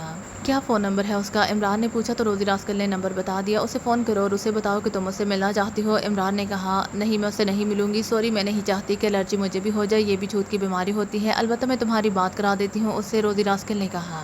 اس کے ساتھ اس نے فون کا ریسیور اٹھایا اور نمبر پریس کرنے شروع کر دیے۔ آخر میں شاید اس نے لاؤڈر کا بٹن بھی پریس کر دیا تھا، کیونکہ دوسری طرف گھنٹی بجنے کی آواز سنائی دینے لگی تھی، پھر ریسیور اٹھا لیا گیا۔ یہ سے ایک مردانہ آواز سنائی دی۔ روزی راسکل بول رہی ہوں، سیف سے بات کراؤ، روزی راسکل نے کہا۔ میں عالم بول رہا ہوں میڈم، باس کی طبیعت 4 روز سے بے حد بگڑ گئی تھی، چنانچہ وہ چارٹر طیارے سے ایکریمیا علاج کے لیے گئے ہیں، دوسری طرف سے مودبانہ لہجے میں کہا گیا۔ ایکریمیا میں اس کا فون نمبر کیا ہے؟ روزی راسکل نے پوچھا۔ معلوم نہیں میڈم، جب سے وہ گئے ہیں پھر ان کی کال نہیں آئی، دوسری طرف سے کہا گیا، تو روزی راسکل نے اوکے کہہ کر ریسیور رکھ دیا۔ وہ اب مشکل سے ہی بچے گا، لیکن ٹائیگر بتا رہا تھا کہ قومی سلامتی کا مسئلہ ہے، لیکن سیف کا دھندا ایسا نہیں ہے کہ اس سے قومی سلامتی کو کوئی تعلق ہو، روزی راسکل نے کہا۔ اس کا کیا دھندا ہے؟ عمران نے پوچھا۔ منشیات کا دھندا کرتا ہے وہ، روزی راسکل نے جواب دیا۔ اس کے علاوہ کیا کرتا ہے؟ عمران نے کہا۔ اس کے علاوہ تو مجھے معلوم نہیں کیوں، روزی راسکل نے چونک کر کہا۔ مجھ تک اطلاع پہنچی ہے کہ وہ اونچے پیمانے پر بلیک میلنگ کا دھندا بھی کرتا ہے، اس کے لیے اس نے ریڈ آئی کلب میں کوئی خصوصی شراب تیار کرائی ہوئی ہے، جس کی خاطر اعلیٰ فوجی افسران اور سائنسدان وہاں آتے جاتے رہتے ہیں، عمران نے کہا۔ ہاں، شراب تو وہ بناتے ہیں، لیکن یہ سارا کام تو راکسن کرتا ہے، سیف کا تو کوئی تعلق کلب کی سرگرمیوں سے نہیں ہوتا، وہ تو منشیات کے دھندے میں ہی کام کرتا ہے، روزی راسکل نے کہا۔ اوکے ٹائیگر، عمران نے اٹھتے ہوئے کہا۔ ارے بیٹھو، میں نے تمہارے پینے کے لیے کچھ نہیں منگوایا، روزی راسکل نے شرمندہ سے لہجے میں کہا۔ ابھی نہیں، کسی روز آ کر خصوصی طور پر پی لیں گے، عمران نے کہا اور دروازے کی طرف بڑھ گیا۔ اس کے پیچھے ٹائیگر بھی باہر آ گیا تو روزی راسکل نے بے اختیار ہونٹ پیش لیے۔ یہ تو کوئی لمبی ہی گڑبڑ ہے، ورنہ ٹائیگر کا استاد کبھی سیف جیسے عام آدمی کے بارے میں معلومات حاصل ہی نہ کرتا پھرتا، روزی راسکل نے کہا۔ اس کے ساتھ اس نے فون کا ریسیور اٹھایا اور نمبر پریس کرنے شروع کر دیے۔ راجر بول رہا ہوں، رابطہ قائم ہوتے ہی دوسری طرف سے ایک مردانہ آواز سنائی دی۔ روزی راسکل بول رہا ہوں، راجر، دوسری طرف سے روزی راسکل نے کہا۔ اور تم کیسے فون کیا ہے؟ دوسری طرف سے چونک کر پوچھا گیا۔ ریڈ آئی کے سیف کے بارے میں جانتے ہو؟ روزی راسکل نے کہا۔ کس قسم کی معلومات چاہیے؟ دوسری طرف سے چونک کر پوچھا گیا۔ کیا وہ بلیک میلنگ کے دھندے میں بھی ملوث ہے؟ روزی راسکل نے پوچھا۔ سیف نہیں، اس کا تو منشیات کا دھندا ہے اور اس بارے میں تمہیں بھی علم ہے، بلیک میلنگ کے بارے میں تو آج تک کوئی اطلاع نہیں ملی، لیکن تم کیوں پوچھ رہی ہو؟ کیا کوئی خاص بات ہو گئی ہے؟ راجر نے حیرت بھرے لہجے میں کہا۔ ریڈ آئی کلب میں خصوصی شراب تیار کی جاتی ہے، وہاں افسران اور سائنسدان آتے جاتے رہتے ہیں، اس لیے مجھے خیال آیا تھا، روزی راسکل نے کہا۔ ہاں ایسا تو ہے ہی، لیکن آج تک بلیک میلنگ کی کوئی اطلاع نہیں ملی، ویسے تم نے سیف سے براہ راست پوچھ لینا تھا، وہ تو تمہارا دوست ہے، راجر نے کہا۔ میں نے فون کیا تھا، لیکن بتایا گیا کہ وہ الرجی کا علاج کروانے ایکریمیا گیا ہوا ہے، تمہارا مخبری کا وسیع نیٹ ورک ہے، اسی لیے میں نے سوچا کہ تمہیں لازماً اطلاع ہوگی، روزی راسکل نے کہا۔ نہیں، اس بارے میں آج تک کوئی اطلاع نہیں ملی، راجر نے کہا، تو روزی راسکل نے اوکے کہہ کر ریسیور رکھ دیا۔ سیف ایک آفس نما کمرے میں موجود تھا کہ سامنے میز پر موجود فون کی گھنٹی بج اٹھی تو سیف نے ہاتھ بڑھا کر فون کا ریسیور اٹھا لیا۔ یس، سیف نے کہا۔ عالم بول رہا ہوں چیف، دوسری طرف سے ایک مودبانہ آواز سنائی دی۔ کیوں کال کی ہے؟ سیف نے کہا۔ باس میڈم، روزی راسکل کی اچانک آپ کے نام کال آئی تو میں نے اسے کہہ دیا کہ آپ علاج کے لیے ایکریمیا گئے ہوئے ہیں، اور ابھی مجھے اطلاع ملی ہے کہ روزی راسکل کے کلب میں ٹائیگر اور خطرناک سیکرٹ ایجنٹ علی عمران گئے تھے، اور جب کال کی گئی تو یہ دونوں اس کے آفس میں موجود تھے، عالم نے کہا۔ کیسے اطلاع ملی ہے؟ سیف نے چند لمحے خاموش رہنے کے بعد پوچھا۔ روزی راسکل کی طرف سے اچانک کال آنے پر میں چونک پڑا تھا، اسی لیے میں نے معلومات کرائیں کہ اچانک روزی راسکل نے کیوں کال کی ہے، تب یہ اطلاع ملی ہے، عالم نے جواب دیتے ہوئے کہا۔ لیکن یہ عمران اتنی آسانی سے مطمئن ہونے والا نہیں ہے۔ بہرحال میں اس بارے میں سوچتا ہوں، تم یہ بتاؤ کہ میزائل اسٹیشن کے بارے میں کوئی پیش رفت ہوئی ہے؟ سیف نے کہا، جناب کام ہو رہا ہے۔ ایک سائنسدان ڈاکٹر فصیح کے بارے میں اطلاع ملی ہے کہ ان کا تعلق بھی شاید کسی میزائل اسٹیشن سے ہے، ان پر کام ہو رہا ہے۔ جیسے ہی ان کے بارے میں درست معلومات ملی، کام آگے بڑھا دیا جائے گا، عالم نے کہا۔ کام کو مزید تیز کرو عالم، سیف نے کہا۔ یہ اس پاس کام ہو رہا ہے، عالم نے کہا تو سیف نے ریسیور رکھ دیا۔ اس کی پیشانی پر شکنیں سی پھیل گئی تھی کیونکہ اسے معلوم تھا کہ عمران انتہائی سیکریٹ ایجنٹ ہے اور خطرناک ہے، اور اس کے بارے میں معلومات حاصل کرنا اس کے لیے انتہائی خطرناک بھی ثابت ہو سکتا تھا۔ وہ کافی دیر تک بیٹھا سوچتا رہا، پھر اس نے فون کا ریسیور اٹھایا اور نمبر پریس کرنے شروع کر دیے۔ یس روزی راسکل بول رہی ہوں، ایک نسوانی آواز سنائی دی۔ سیف بول رہا ہوں ایکریمیا سے، سیف نے کہا۔ او تم، کیا حال ہے تمہارا؟ ابھی تمہارے آدمی عالم سے بات ہوئی ہے، وہ بتا رہا تھا کہ تم علاج کے لیے ایکریمیا گئے ہو، روزی راسکل نے کہا۔ ہاں میں نے ابھی ایک کام کے لیے عالم کو فون کیا تھا تو اس نے تمہاری کال کے بارے میں بتایا۔ میری حالت خاصی خراب ہے، لیکن تم نے کیوں کال کی تھی؟ کوئی خاص بات؟ سیف نے کہا۔ تم کس ہسپتال میں ہو؟ روزی راسکل نے پوچھا۔ البرٹ ہسپتال ایکریمی ریاست تھیون میں ہے اور یہ الرجی کا بڑا اور معروف ہسپتال ہے، میں وہاں داخل ہوں، سیف نے کہا۔ اچھا، میری دعا ہے کہ تم جلد ٹھیک ہو جاؤ۔ ایک بات بتاؤ کہ تم نے منشیات کے ساتھ ساتھ بلیک میلنگ کا دھندا بھی شروع کر دیا ہے؟ روزی راسکل نے کہا تو سیف بے اختیار چونک پڑا۔ Black mailing? یہ تم کیا کہہ رہی ہو؟ تم مجھے اچھی طرح جانتی ہو روزی راسکل، میں ایسا گھٹیا کام کیسے کر سکتا ہوں؟ کس نے کہا ہے تمہیں اس بارے میں؟ سیف نے کہا۔ بس ویسے ہی سنا تھا اس لیے پوچھ رہی ہوں، روزی راسکل نے کہا۔ نہیں، میں ایسا کام کرنے کا سوچ بھی نہیں سکتا۔ بہرحال تم دعا کرو کہ میری صحت ٹھیک ہو جائے، پھر باقی شے میں ملاقات ہوگی، سیف نے کہا۔ دعا تو میں کرتی رہتی ہوں، روزی راسکل نے جواب دیا تو سیف نے گڈ بائی کہہ کر ریسیور رکھ دیا۔ اس کا مطلب ہے کہ یہ ڈاکٹر عامر کا معاملہ ہے، ویری بیڈ، سیف نے بڑبڑاتے ہوئے کہا۔ اس کے ساتھ اس نے ایک بار پھر فون کا ریسیور اٹھایا اور نمبر پریس کرنے شروع کر دیے۔ یس دوسری طرف سے عالم کی آواز سنائی دی۔ سیف بول رہا ہوں عالم، سیف نے کہا۔ یس پاس دوسری طرف سے اس بار مودبانہ لہجے میں کہا گیا۔ میں نے روزی راسکل سے معلوم کر لیا ہے کہ عمران نے اسے بتایا ہے کہ ہم بلیک میلنگ میں ملوث ہیں۔ اس کا مطلب ہے کہ وہ ڈاکٹر عامر اور طفیل سپروائزر کے بارے میں مشکوک ہو گیا ہے، اور میں جانتا ہوں کہ یہ عمران اب بھوت کی طرح ہمارے پیچھے لگ جائے گا۔ اور یقیناً روزی راسکل سے اس نے تمہارے فون کا نمبر معلوم کر لیا ہوگا، اور اب اس سے آسانی سے معلوم ہو جائے گا یہ نمبر ریڈ آئی کلب کے نیچے تہانے میں لگا ہوا ہے، اور لامحالہ وہ وہاں ریڈ کرائے گا یا کرے گا۔ اس لیے تم وہاں سے فوری طور پر تمام مشکوک آدمیوں کو ہٹا دو اور تمام میٹیریل اسپیشل پوائنٹ پر پہنچا دو، اور تم نے وہاں حالات کو ہر لحاظ سے نارمل رکھنا ہے۔ میں واقعی اب ایکریمیا جا رہا ہوں، جب یہ لوگ ٹکرے مار کر تھک جائیں گے پھر کام آگے ہوگا، سیف نے کہا۔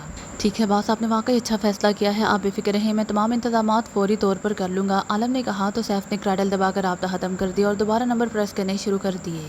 یہ رابطہ قائم ہوتے ہی ایک مردانہ آواز سنائی دی۔ A2 بول رہا ہوں، سیف نے کہا۔ یس A1 فرام دس اینڈ، دوسری طرف سے کہا گیا تو سیف نے شروع سے لے کر آخر تک کی تمام تفصیل بتا دی۔ او ویری بیڈ، یہ تو تم نے بہت بری خبر سنائی ہے A2، آج تک تو کسی کو تمہارے بارے میں علم نہ ہو سکا تھا، اب یکلہت وہ تمہارے پیچھے کیسے لگ گئے ہیں؟ A1 نے کہا۔ باس میرا خیال ہے کہ ڈاکٹر عامر کے ایکسیڈنٹ نے انہیں مشکوک کر دیا ہے، یہ تو اچھا ہوا کہ ڈاکٹر عامر پر کام کرنے والے طفیل سپروائزر کو بھی میں نے آف کر دیا، ورنہ اصل بات لازماً ان تک پہنچ جاتی، سیف نے کہا۔ اب وہ آسانی سے تمہارا پیچھا نہیں چھوڑیں گے، اس لیے تم واقعی ایکریمیا شفٹ ہو جاؤ اور تمام سرگرمیاں اس وقت تک بند کر دو جب تک یہ لوگ کسی اور معاملے میں نہیں الجھ جاتے، A1 نے کہا۔ میں نے بھی یہی فیصلہ کیا ہے باس، سیف نے کہا۔ اوکے ٹھیک ہے، ہمیں کوئی جلدی نہیں ہے، ہمارا کام ہوتا رہے گا، جو مین تھا وہ تو ہو گیا ہے، اور بس A1 نے کہا۔ یہ بات سیف نے کہا اور دوسری طرف سے اوکے کے الفاظ سن کر اس نے ریسیور رکھ دیا۔ اس کے ساتھ ہی وہ اٹھ کھڑا ہوا۔ اب اس کی پیشانی پر موجود چکنیں غائب ہو گئی تھیں کیونکہ اب وہ ایک فیصلے پر پہنچ گیا تھا۔ عمران دانش منزل کے آپریشن روم میں داخل ہوا تو بلیک زیرو احتراماً اٹھ کھڑا ہوا۔ بیٹھو، عمران نے سلام دعا کے بعد کہا، اس کے ساتھ ہی وہ خود بھی اپنی مخصوص کرسی پر بیٹھ گیا۔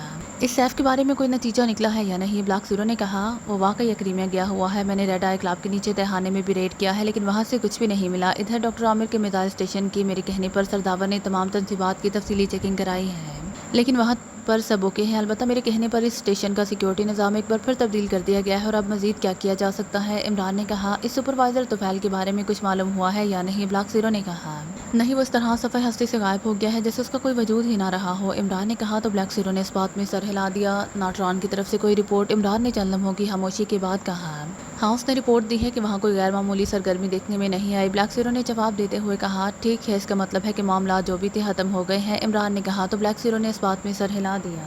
میں چائے لاتا ہوں آپ کے لیے، بلیک زیرو نے اٹھتے ہوئے کہا۔ ارے واہ، نکی اور پوچھ پوچھ، عمران نے مسکراتے ہوئے کہا تو بلیک زیرو بھی مسکراتا ہوا اٹھا اور کچن کی طرف بڑھ گیا۔ تھوڑی دیر بعد وہ واپس آیا تو اس کے دونوں ہاتھوں میں چائے کی پیالیاں، تو اس نے ایک پیالے عمران کے سامنے رکھے اور دوسری اٹھاتے ہوئے وہ اپنی کرسی کی طرف بڑھ گیا۔ اس کا مطلب ہے تم بندوق میرے کاندھے پر رکھ کر چلاتے ہو، عمران نے کہا تو بلیک زیرو جو کرسی پر بیٹھ رہا تھا چونک پڑا۔ بندوق؟ کیا مطلب عمران صاحب؟ بلیک زیرو نے حیرت بھرے لہجے میں کہا۔ جب تمہیں چائے کی خواہش ہو تو تم میرا نام لے کر چائے لے آتے ہو اور ساتھ خود بھی ضرور پیتے ہو، مطلب ہے کہ احسان مجھ پر اور خواہش اپنی ہوتی ہے، عمران نے کہا تو بلیک زیرو اس بار بے اختیار ہنس پڑا۔ آپ کے بہانے میں بھی چائے پی لیتا ہوں، ورنہ میں سارے دن میں 2-3 پیالیوں سے زیادہ نہیں پیتا، بلیک زیرو نے کہا۔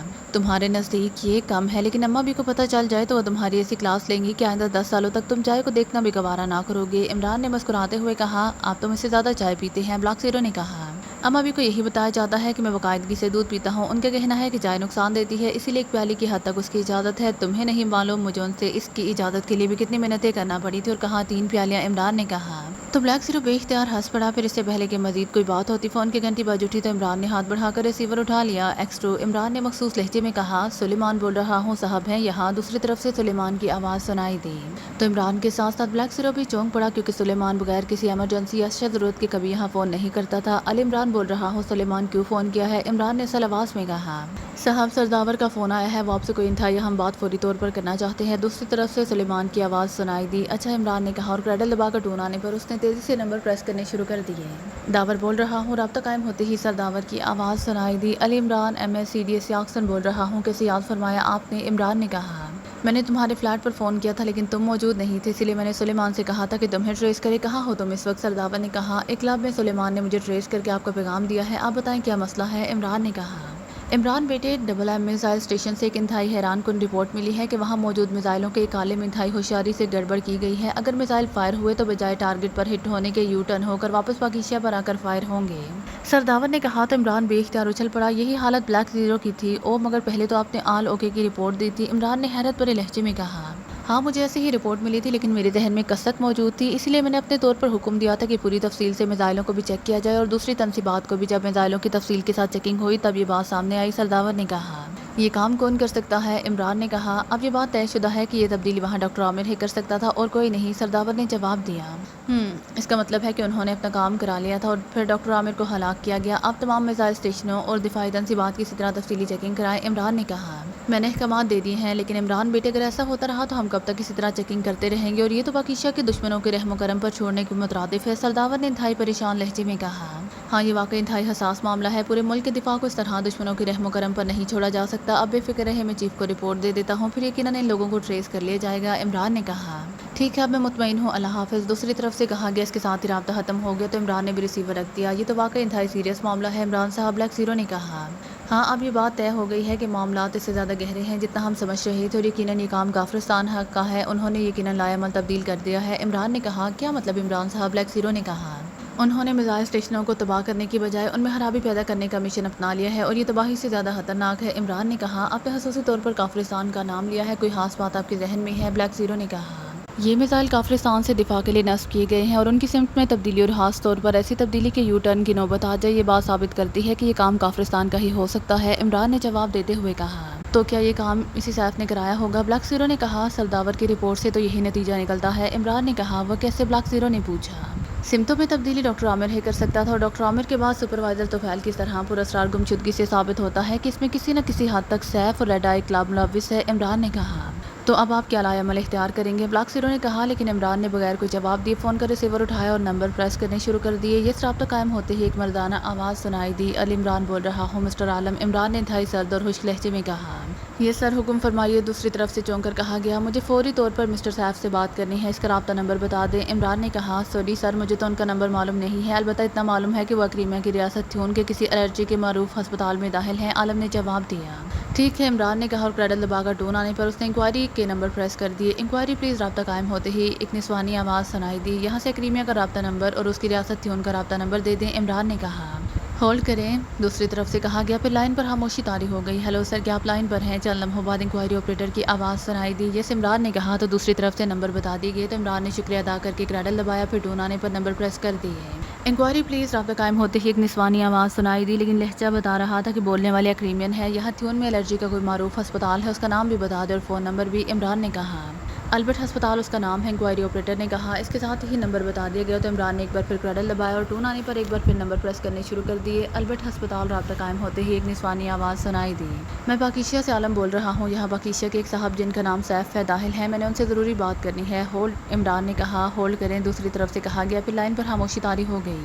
ہیلو سر، چند لمحوں بعد وہی آواز دوبارہ سنائی دی، یس عمران نے کہا، سر اس نام کا کوئی مریض ہمارے ہسپتال میں نہ رجسٹرڈ ہے اور نہ موجود ہے۔ دوسری طرف سے کہا گیا، کیا آپ نے اچھی طرح چیک کر لیا ہے؟ عمران نے کہا، یہ سر میں نے کمپیوٹر سے چیکنگ کی ہے۔ دوسری طرف سے کہا گیا اس کے ساتھ رابطہ ختم ہو گیا تو عمران نے بھی ریسیور رکھ دیا۔ وہ چند لمحے خاموش بیٹھا رہا، پھر اس نے ایک بار پھر ریسیور اٹھایا اور نمبر پریس کرنے شروع کر دیے۔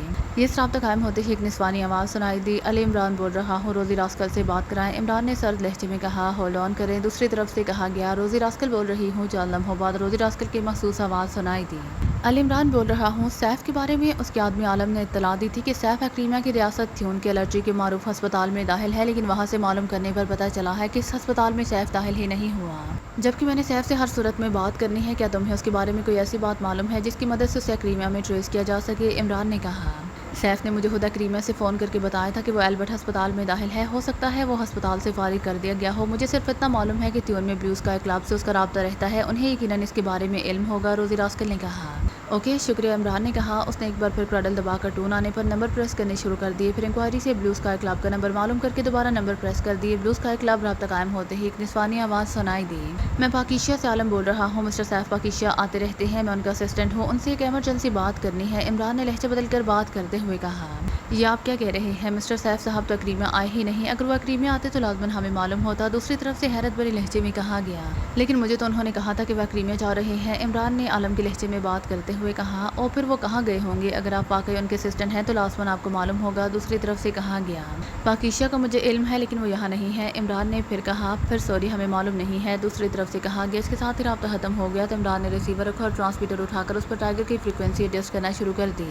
Hello hello Ali Imran calling over. Imran نے ٹرانسمیٹر آن کر کے بار بار کال دیتے ہوئے کہا، یس boss tiger attending you over. تھوڑی دیر بعد ٹائیگر کی آواز سنائی دی، ٹائیگر سیف کے اسسٹنٹ عالم کو اغوا کر کے رانا ہاؤس پہنچا سکتے ہو اوور۔ عمران نے سرد لہجے میں کہا، یس پاس اوور۔ دوسری طرف سے مختصر الفاظ میں جواب دیا گیا، اکیلے یہ کام کر لو گے یا جوانا کو ساتھ بھجوا دوں اوور؟ عمران نے کہا، بھجوا دیں تو زیادہ آسانی سے کام ہو جائے گا اوور۔ ٹائیگر نے جواب دیا، اوکے تم ریڈ آئی کلب پہنچو، میں جوانا کو وہاں بھجوا دیتا ہوں اوور اینڈ آل۔ عمران نے کہا اور ٹرانسمیٹر آف کر کے فون کا ریسیور اٹھایا اور نمبر پریس کرنے شروع کر دیے۔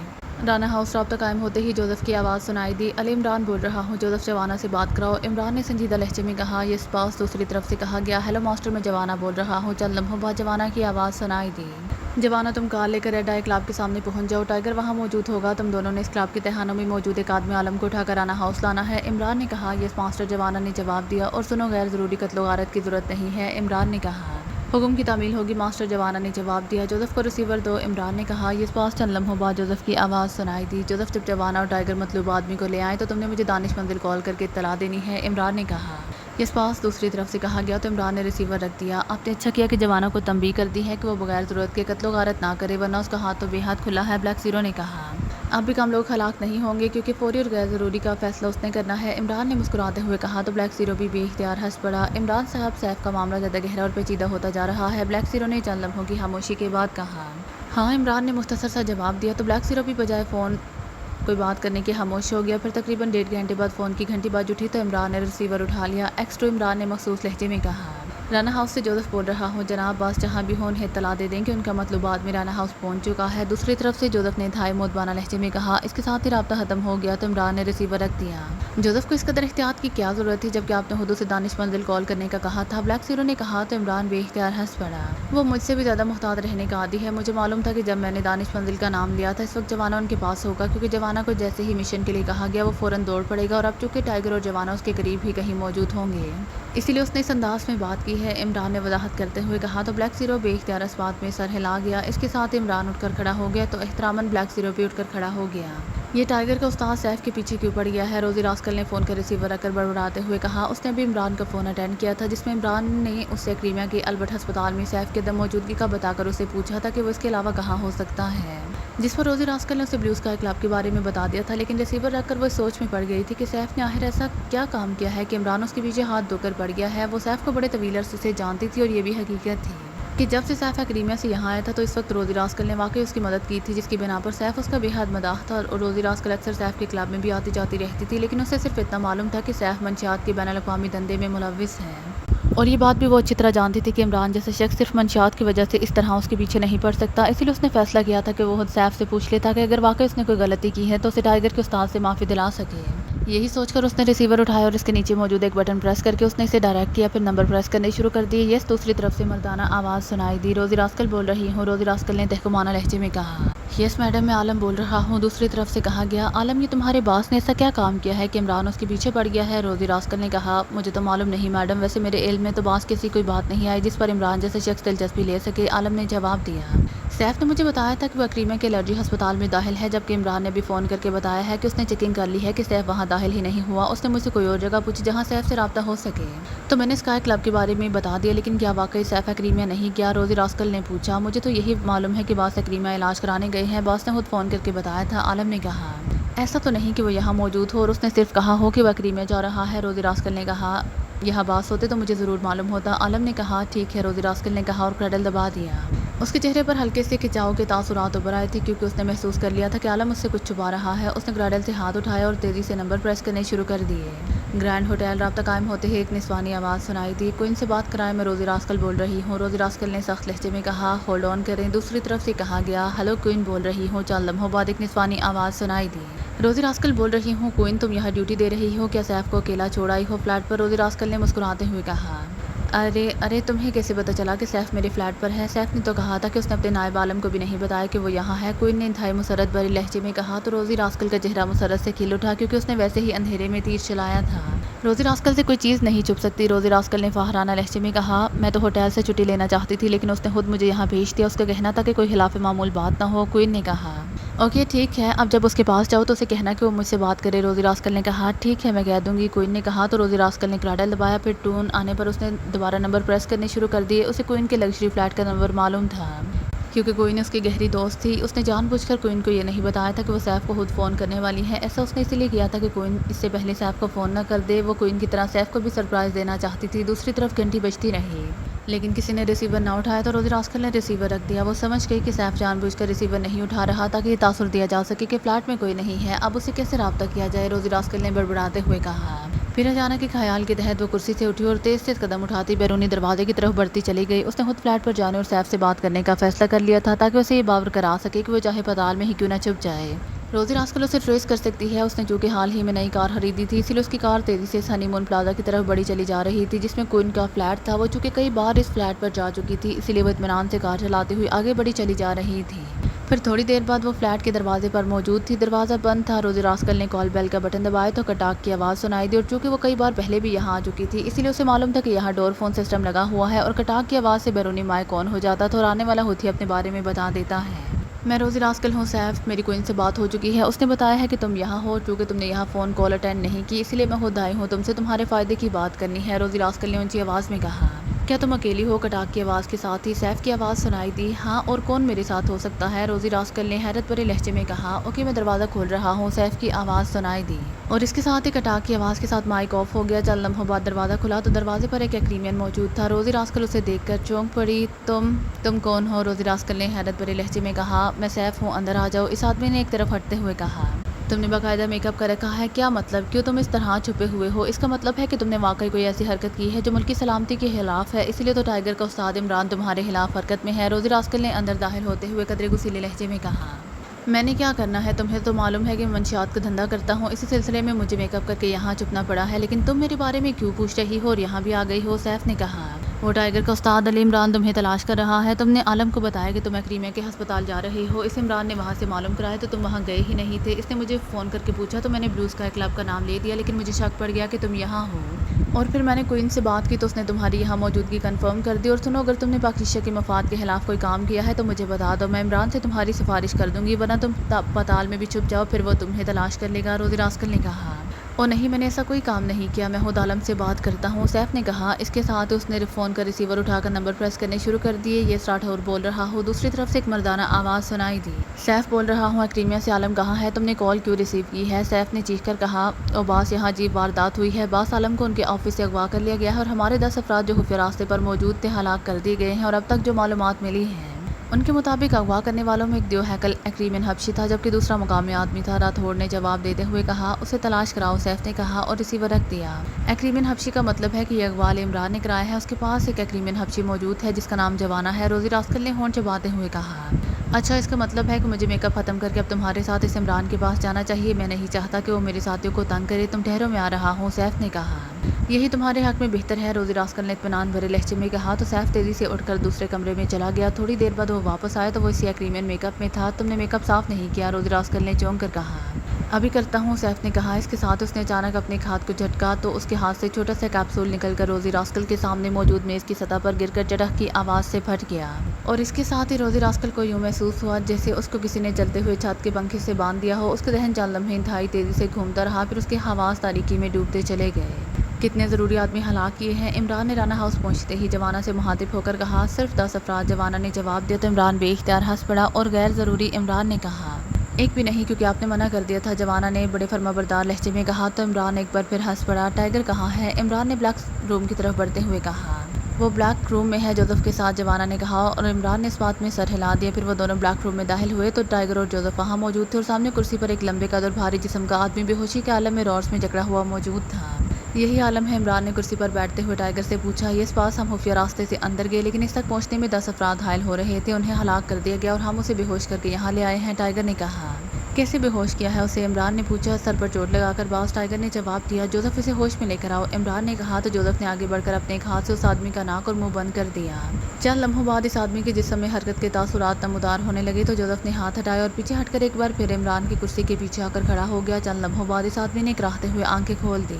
اس کے ساتھ ہی اس نے لاشعوری طور پر اٹھنے کی کوشش کی، لیکن ظاہر ہے رورس میں جکڑے ہونے کی وجہ سے وہ صرف کسمسا کر ہی رہ گیا تھا۔ اس کے چہرے پر انتہائی حیرت اور قدرے خوف کے تاثرات ابھر آئے تھے۔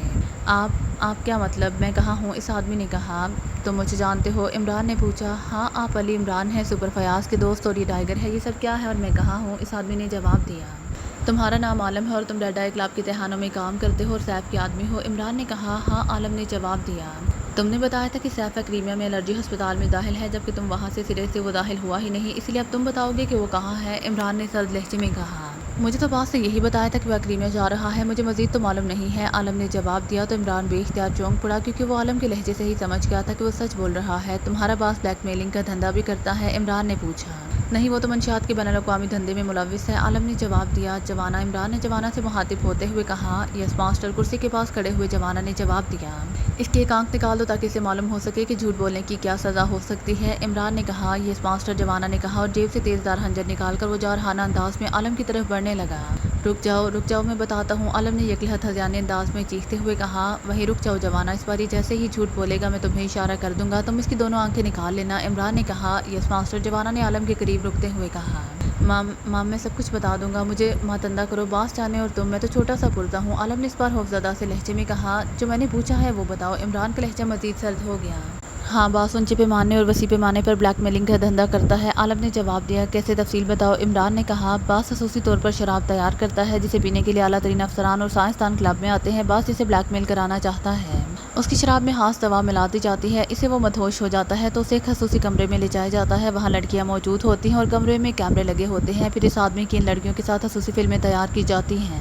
فلموں کی تیاری کے بعد اسے دوسرے کمرے میں پہنچا دیا جاتا ہے اور اس دفعہ کا اثر ختم کر دیا جاتا ہے تو وہ آدمی ہوش میں آ جاتا ہے تو اسے صرف یہی بتایا جاتا ہے کہ وہ مدہوش ہو گیا تھا، اسی لیے اسے یہاں لایا گیا تھا، وہ شرمندہ ہو کر واپس چلا جاتا ہے۔ پھر باس اس کو تصویریں بھجواتا ہے، اس کے بعد اس آدمی کے پاس اس کے سوا اور کوئی صورت نہیں رہ جاتی کہ یا تو وہ خودکشی کر لے یا پھر بلیک میل ہو جائے، اور 99% لوگ باس کے حکم پر سر جھکا دیتے ہیں، پھر باس ان کی فلمیں انہیں واپس کر دیتا ہے، لیکن باس ماسٹر پرنٹ اپنے پاس رکھ لیتا ہے۔ عالم نے تیز لہجے میں ساری بات بتاتے ہوئے کہا۔ کہاں رکھا جاتا ہے یہ بلیک میلنگ سٹاف؟ عمران نے پوچھا۔ یہ ریڈ آئی کلب کے تہھانوں میں رکھا جاتا ہے، لیکن چند روز پہلے باس نے حکم دیا کہ وہاں سے سب کچھ ہٹا کر اسپیشل پوائنٹ پر پہنچا دیا جائے، چنانچہ میں نے حکم کی تعمیل کر دی، اس کے بعد آپ کے آدمیوں نے وہاں ریڈ کیا لیکن وہاں کچھ نہیں ہوتا تو انہیں ملتا، عالم نے جواب دیا۔ اب بتاؤ ڈاکٹر عامر کو کیوں ہلاک کیا گیا تھا؟ عمران نے کہا۔ مجھے نہیں معلوم، میں صرف آفس تک محدود رہتا ہوں، باس کا اس کام کے لیے علیحدہ گروپ ہے جس کا چیف سلامت نامی آدمی ہے، لیکن مجھے اس کے بارے میں کوئی علم نہیں کیونکہ باس اسے انتہائی خفیہ رکھتا ہے، عالم نے جواب دیا، اور عمران اس کے لہجے ہی سمجھ گیا کہ وہ سچ بول رہا ہے۔ تو فیل سپروائزر کہاں ہے؟ عمران نے پوچھا۔ اسے باس نے خود اس کے گھر فون کر کے کہیں بلوایا، اس کے بعد وہ غائب ہو گیا، اس کے گھر والے ابھی تک اسے تلاش کرتے پھر رہے ہیں، عالم نے جواب دیا۔ وہ تو تمہارے کلب کا آدمی تھا اور کلب کے انچارج تم ہو، عمران نے کہا۔ نہیں، اس کا تعلق سلامت سے ہے، اب میرے ساتھ نہیں، میرے ساتھ صرف اتنا تعلق ہے کہ وہ کلب میں سپروائزر ہے اور بس، عالم نے جواب دیتے ہوئے کہا۔ تمہیں یقیناً تمہارے باس کے بارے میں بہت کچھ معلوم ہوگا، یہ بتاؤ کہ اگر وہ یہیں چھپنا چاہے گا تو کہاں چھپے گا؟ عمران نے پوچھا۔ میں بتا دیتا ہوں لیکن یہ بات یقینی نہیں ہے، ایک بار باس اس طرح انڈر گراؤنڈ ہو گیا تھا، پھر جب وہ واپس آئے تو کچھ عرصے بعد مجھے پتا چلا کہ باس ہنی مون لگژری پلازا کے فلیٹ نمبر 18 میں گرینڈ ہوٹل میں کام کرنے والی کوئن نامی لڑکی کے پاس چھپا ہوا تھا۔ کوئی نہ اس کی دوست ہے، لیکن سوائے چند خاص لوگوں کے اور کسی کو اس بارے میں علم نہیں ہے۔ ہو سکتا ہے کہ باس وہاں موجود ہو۔ عالم نے کہا، وہاں کا فون نمبر کیا ہے؟ عمران نے پوچھا۔ مجھے نہیں معلوم اور نہ ہی میں نے کبھی معلوم کرنے کی کوشش کی ہے، عالم نے جواب دیا۔ ٹائیگر، عمران نے ٹائیگر سے مخاطب ہو کر کہا۔ یس باس، ٹائیگر نے چونک کر کہا۔ اس فلیٹ پر جا کر چیک کرو اور مجھے فلیٹ پر فون کر کے رپورٹ دینا، عمران نے کہا۔ یس باس، ٹائیگر نے اٹھتے ہوئے کہا۔ اسے آف کر دو، عمران نے بھی اٹھتے ہوئے جوانہ سے کہا۔ پھر اس سے پہلے کہ عالم کو احتجاج کرتا، اس کے حلق سے چیخ نکلی اور اس کا جکڑا ہوا جسم بری طرح تڑپنے لگا۔ اس کے قریب موجود جوانہ نے ہاتھ میں پکڑا ہوا خنجر اس کی شاہ رگ میں اتار دیا تھا۔ اس کی لاش برقی بٹی میں ڈال دو، عمران نے کہا اور تیز تیز قدم اٹھاتا ہوا بیرونی دروازے کی طرف بڑھ گیا۔ آفس کے انداز میں سجے ہوئے کمرے میں بڑی سی آفس ٹیبل کے پیچھے ایک بھاری جسامت کا دھیڑ عمر آدمی بیٹھا ہوا تھا۔ یہ کافرستان کی ڈیفنس کونسل کا چیئرمین تھا، جس کا کوڈ A1 تھا۔ وہ بیٹھا اقبال کے مطالعہ میں مصروف تھا کہ پاس پڑے ہوئے فون کی گھنٹی بج اٹھی تو اس نے ہاتھ بڑھا کر ریسیور اٹھا لیا۔ یس A1 بول رہا ہوں، A1 نے سرد لہجے میں کہا۔ میں پاکیزہ سے سلامت بول رہا ہوں جناب، کیا A2 آپ کے پاس پہنچ گئے ہیں؟ دوسری طرف سے ایک مردانہ آواز سنائی دی تو A1 بے اختیار اچھل پڑا، کیونکہ وہ جانتا تھا کہ پاکیزہ میں ریڈ آئی کی مخبری کے نیٹ ورک اور بلیک میلنگ کرنے والے گروپ کا سربراہ سلامت ہے، اور یہ سلامت بھی کافرستانی نژاد تھا۔ لیکن بظاہر مسلمان تھا، اس کا اصل نام گوراجا تھا، لیکن اس نے اپنا فرضی نام سلامت رکھا ہوا تھا۔ یہ آدمی کافرستانی ملٹری انٹیلیجنس سے متعلق رہا تھا۔ اب اسے وہاں سے نکال کر سیف کے پاس پاکیزہ بھجوایا گیا تھا۔ سیف کے تمام ایسے کاموں کا عملی انچارج سلامت تھا، جس کا مین آفس بھی علیحدہ تھا اور گروپ بھی۔ اس کا صرف فون پر سیف سے رابطہ رہتا تھا۔ سلامت کو صرف اتنی اجازت تھی کہ کسی ٹاپ ایمرجنسی کی صورت میں وہ A1 کو براہ راست کال کر سکتا تھا۔ یہی وجہ تھی کہ سلامت کی کال ملتے ہی A1 بری طرح چونک پڑا تھا۔ کیا کہہ رہے ہو؟ A2 تو پاکیزہ میں ہے، A1 نے کہا۔ وہ انڈر گراؤنڈ ہو گئے تھے، لیکن پھر وہاں سے بھی غائب ہو گئے ہیں، اسی لیے میں نے سوچا کہ شاید وہ کافرستان آ گئے ہوں، سلامت نے جواب دیا۔ کیا ہوا ہے آخر؟ A1 نے تیز لہجے میں پوچھا۔ ڈاکٹر عامر کی ہلاکت اور سپروائزر طفیل کی گمشدگی کے بعد اچانک پاکیزہ سیکرٹ سروس کا خطرناک ترین ایجنٹ علی عمران حرکت میں آ گیا، جس پر A2 نے کلب سے تمام blackmailing staff special point پر پہنچا دیا۔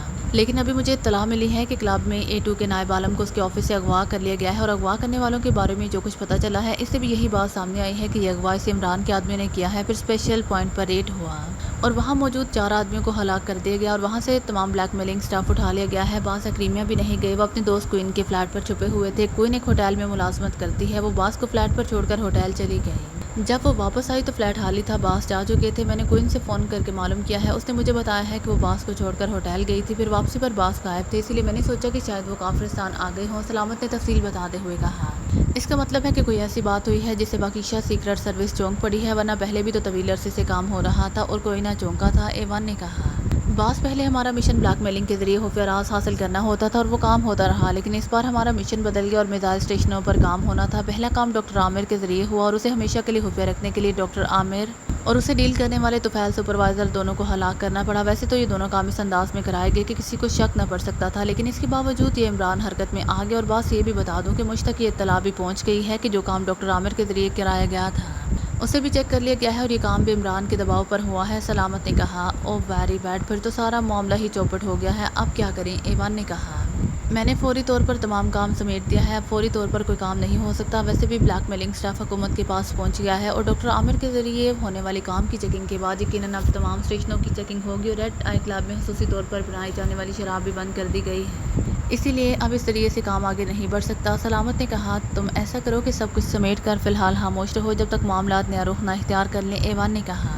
یس سر، سلامت نے جواب دیا تو A1 نے ریسیور رکھ دیا۔ اب اس نے ریسیور رکھا ہی تھا کہ فون کی گھنٹی ایک بار پھر بج اٹھی تو A1 نے ریسیور اٹھا لیا۔ یس A1 بول رہا ہوں، A1 نے کہا۔ A2 بول رہا ہوں، دوسری طرف سے سیف کی آواز سنائی دی تو A1 چونک پڑا۔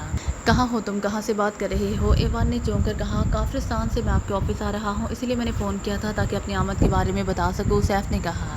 ابھی سلامت کا فون آیا تھا، وہ تمہارے بارے میں پوچھ رہا تھا، میری اس سے تفصیلی بات ہوئی ہے، تم فوراً آفس آ جاؤ تاکہ اس معاملے کو مزید ڈسکس کر کے صدر صاحب کو رپورٹ دی جا سکے، A1 نے کہا۔ میں آ رہا ہوں، سیف نے کہا، اور اس کے ساتھ ہی رابطہ ختم ہو گیا تو A1 نے ریسیور رکھ دیا۔ اس کی پیشانی پر بے شمار شکنیں ابھر آئی تھی، کیونکہ ایک لحاظ سے سارا مشن ہی ناکام ہو چکا تھا۔ وہ اب سوچ رہا تھا کہ صدر صاحب سے کیسے بات کی جائے، لیکن وہ پہلے سیف سے تفصیلی ڈسکس کر لینا چاہتا تھا، کیونکہ سلامت بہرحال نائب تھا، اصل حالات کا علم سیف کو ہی ہو سکتا تھا۔ پھر تھوڑی دیر بعد دروازہ کھلا اور سیف اندر داخل ہوا۔ اس نے مؤدبانہ انداز میں سلام کیا اور کرسی پر بیٹھ گیا۔ ہمارا مشن مکمل طور پر ناکام ہو گیا ہے سیف، A1 نے کہا۔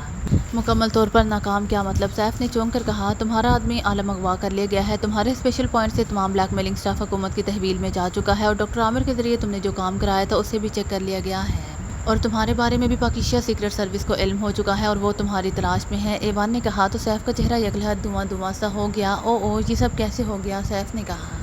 میں نے تمہیں پہلے بتایا ہے کہ سلامت کا فون آیا تھا اور یہ ساری تفصیل اسی نے بتائی ہے. اسی نے مجھے عمران کا بتایا ہے، لیکن اصل بات یہ ہے کہ عمران تمہارے پیچھے لگا کیسے؟ ایوان نے کہا. یہی تو پتہ نہیں چل سکا. سیف نے کہا. تم تو کوئن کے فلیٹ پر چھپے ہوئے تھے. پھر ایوان نے کہا. او، آپ کو اس بارے میں کیسے علم ہو گیا؟ سیف نے چونک کر کہا. سلامت کو معلوم تھا. اس نے کوئن کو فون کیا تو اس نے بتایا کہ وہ تمہیں فلیٹ پر چھوڑ کر ہوٹل گئی اور جب واپس آئی تو تم غائب تھے. ایوان نے کہا.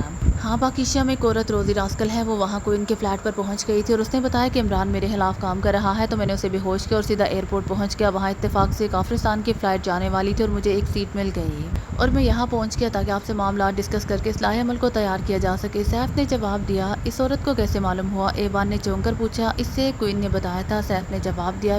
پھر اس عورت کو ہلاک کر دیا تم نے یا نہیں؟ ایوان نے کہا. نہیں جناب، زیادہ قتل و غارت ہمارے لیے نقصان دہ ہو سکتی ہے. پہلے بھی عامر کی ہلاکت ہمارے گلے پڑ گئی ہے. سیف نے جواب دیتے ہوئے کہا. ٹھیک ہے، اب کیا لائے عمل طے کیا جائے؟ مجھے تو لگتا ہے کہ صدر صاحب نے ہم دونوں کو ہی عہدوں سے ہٹا دینا ہے. ایوان نے کہا. وہ کیوں؟ ایسے کاموں میں تو ایسا ہوتا رہتا ہے. ہم کچھ عرصے بعد دوبارہ کام کا آغاز کر سکتے ہیں. پاکیشیا سیکرٹ سروس ساری عمر تو ہمارے پیچھے نہیں بھاگ سکتی. سیف نے کہا. تو ایوان نے فون کا ریسیور اٹھایا اور فون پہ اس کے نیچے لگا ہوا بٹن پریس کر دیا. یہ سر، دوسری طرف سے ایک نسوانی آواز سنائی دی. صدر صاحب سے میری بات کراؤ. ایوان نے کہا. یہ سر، دوسری طرف سے کہا گیا. تو ایوان نے ریسیور رکھ دیا. کچھ دیر بعد گھنٹی باز اٹھی تو ایوان نے دوبارہ ریسیور اٹھا لیا. یس، ایوان نے کہا.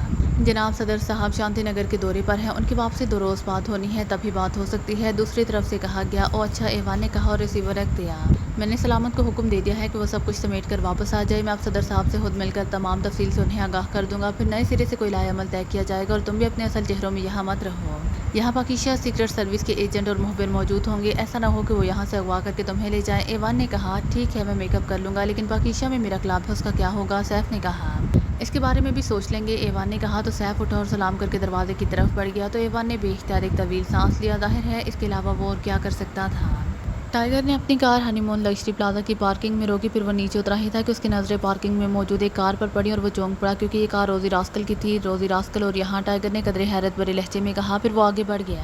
فلیٹ نمبر 18 کا دروازہ بند تھا. اس نے دروازے پر موجود کال بیل کا بٹن پریس کر دیا. کٹاک کی ہلکی سی آواز سنائی دی، لیکن اندر سے کوئی آواز نہ آئی. تو اس نے جیب سے ماسٹر کی نکالی اور چند لمحوں بعد وہ لاک کھولنے میں کامیاب ہو گیا تھا. اس نے دروازہ کھولا اور تیزی سے اندر داخل ہوا ہی تھا کہ بے اختیار اچھل پڑا، کیونکہ وہاں روزی راسکل فرش پر بے ہوش پڑی ہوئی تھی. اس کے ساتھ اس کی ناک سے ناگوار سی بو ٹکرائی. گو بو بے حد ہلکی تھی، لیکن پھر بھی بو سے محسوس ہو گئی تھی اور یہ محسوس ہوتے ہی وہ سمجھ گیا کہ یہاں بے ہوش کر دینے والی گیس فائر کی گئی ہے. اس نے آگے بڑھ کر ایگزاسٹ فین کا بٹن آن کر دیا اور چند لمحوں بعد فلیٹ کی بوجھل فضا ٹھیک ہو گئی. تو اس نے بٹن بند کر دیا اور آگے بڑھ کر اس نے روزی راسکل کو سیدھا کیا. اس کی حالت دیکھ کر وہ سمجھ گیا تھا کہ اسے کس گیس سے بے ہوش کیا گیا ہے. پھر وہ تیزی سے کچن کی طرف بڑھ گیا.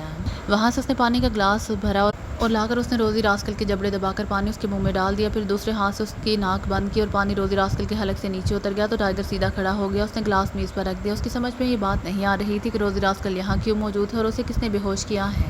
اسے معلوم تھا کہ جس گیس کی بو اس نے محسوس کی ہے اس کا ایک سادہ توڑ پانی بھی ہے، اس لیے اسے یقین تھا کہ چند لمحوں بعد روزی راسکل ہوش میں آ جائے گی. اور پھر واقعی تھوڑی دیر بعد روزی راسکل کے جسم میں حرکت کے آثار نمودار ہونا شروع ہو گئے. تو ٹائیگر ایک طرف پڑی ہوئی کرسی پر بیٹھ گیا. چند لمحوں بعد روزی راسکل نے گراہتے ہوئے آنکھیں کھول دی. پہلے چند لمحوں تک تو وہ نیم غشی کی حالت میں پڑی رہی، پھر ایک لہر جھٹکا کھا کر سیدھی ہوئی. پھر دوسرے لمحے وہ بجلی سی تیزی سے اٹھی. اس کی نظریں سامنے بیٹھے ہوئے ٹائیگر پر جمی ہوئی تھیں. تم یہاں؟ مگر پھر وہ کہاں گیا؟ کیا مطلب؟ روزی راسکل نے لڑکھڑا کر دوبارہ گرنے سے بچنے کے لیے کرسی کا سہارا لیتے ہوئے کہا. یہی بات میں نے تم سے پوچھنی ہے کہ تم یہاں کیوں موجود ہو اور تمہیں کس نے بے ہوش کیا ہے؟ ٹائیگر نے سرد لہجے میں کہا. بے ہوش؟ او تو اس سیف نے دھوکہ کیا ہے. میں اس کا خون پی جاؤں گی. اس بار روزی راسکل نے قدرے سنبھلے ہوئے لہجے میں کہا اور اس کے ساتھ ہی وہ کرسی پر بیٹھ گئی. سیف تو کیا ہوا؟ سیف یہاں چھپا ہوا تھا، لیکن تم نے اسے کیسے ٹریس کر لیا؟ ٹائیگر نے حیران ہو کر کہا. تمہارے استاد نے مجھے فون کیا تھا کہ سیف ایکریما کے ہسپتال میں داخل ہی نہیں ہوا. اس کا کوئی دوسرا پتہ بتاؤ. میں نے اسے بلو اسکائی کلب کا پتہ بتا دیا، لیکن میں نے سوچا کہ سیف کو میں خود ٹریس کروں. میں نے سیف کی دوست کوئن کو اس کے ہوٹل فون کیا تو اس نے بتایا کہ سیف اس کے فلیٹ پر ہے. تو میں یہاں آ گئی تاکہ اسے معلوم کر سکوں کہ اس نے ایسی کیا حرکت کی ہے جس کی وجہ سے تمہارا استاد اس کے پیچھے لگ گیا ہے. وہ یہاں ایکریمن میک اپ میں موجود تھا، لیکن اسے کچھ بتانے کے بجائے یہاں میز پر کوئی کیپسول مارا اور میں بے ہوش ہو گئی. اب ہوش آیا ہے تو تم سامنے موجود ہو. روزی راسکل نے تفصیل بتاتے ہوئے کہا. تمہیں خود کارروائی کرنے کے بجائے مجھے بتانا چاہیے تھا یا عمران صاحب کو؟ ٹائیگر نے غصیلے لہجے میں کہا.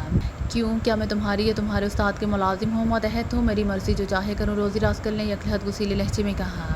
کیا کہہ رہے ہو؟ میں نے کیا جرم کیا ہے؟ اگر اس فلیٹ پر آنا جرم ہے تو تم بھی تو یہاں موجود ہو. او ہاں، تمہارا کیا تعلق ہے کوئن سے؟ تم یہاں کیوں آئے ہو؟ روزی راسکل نے بات کرتے کرتے چونک کر کہا.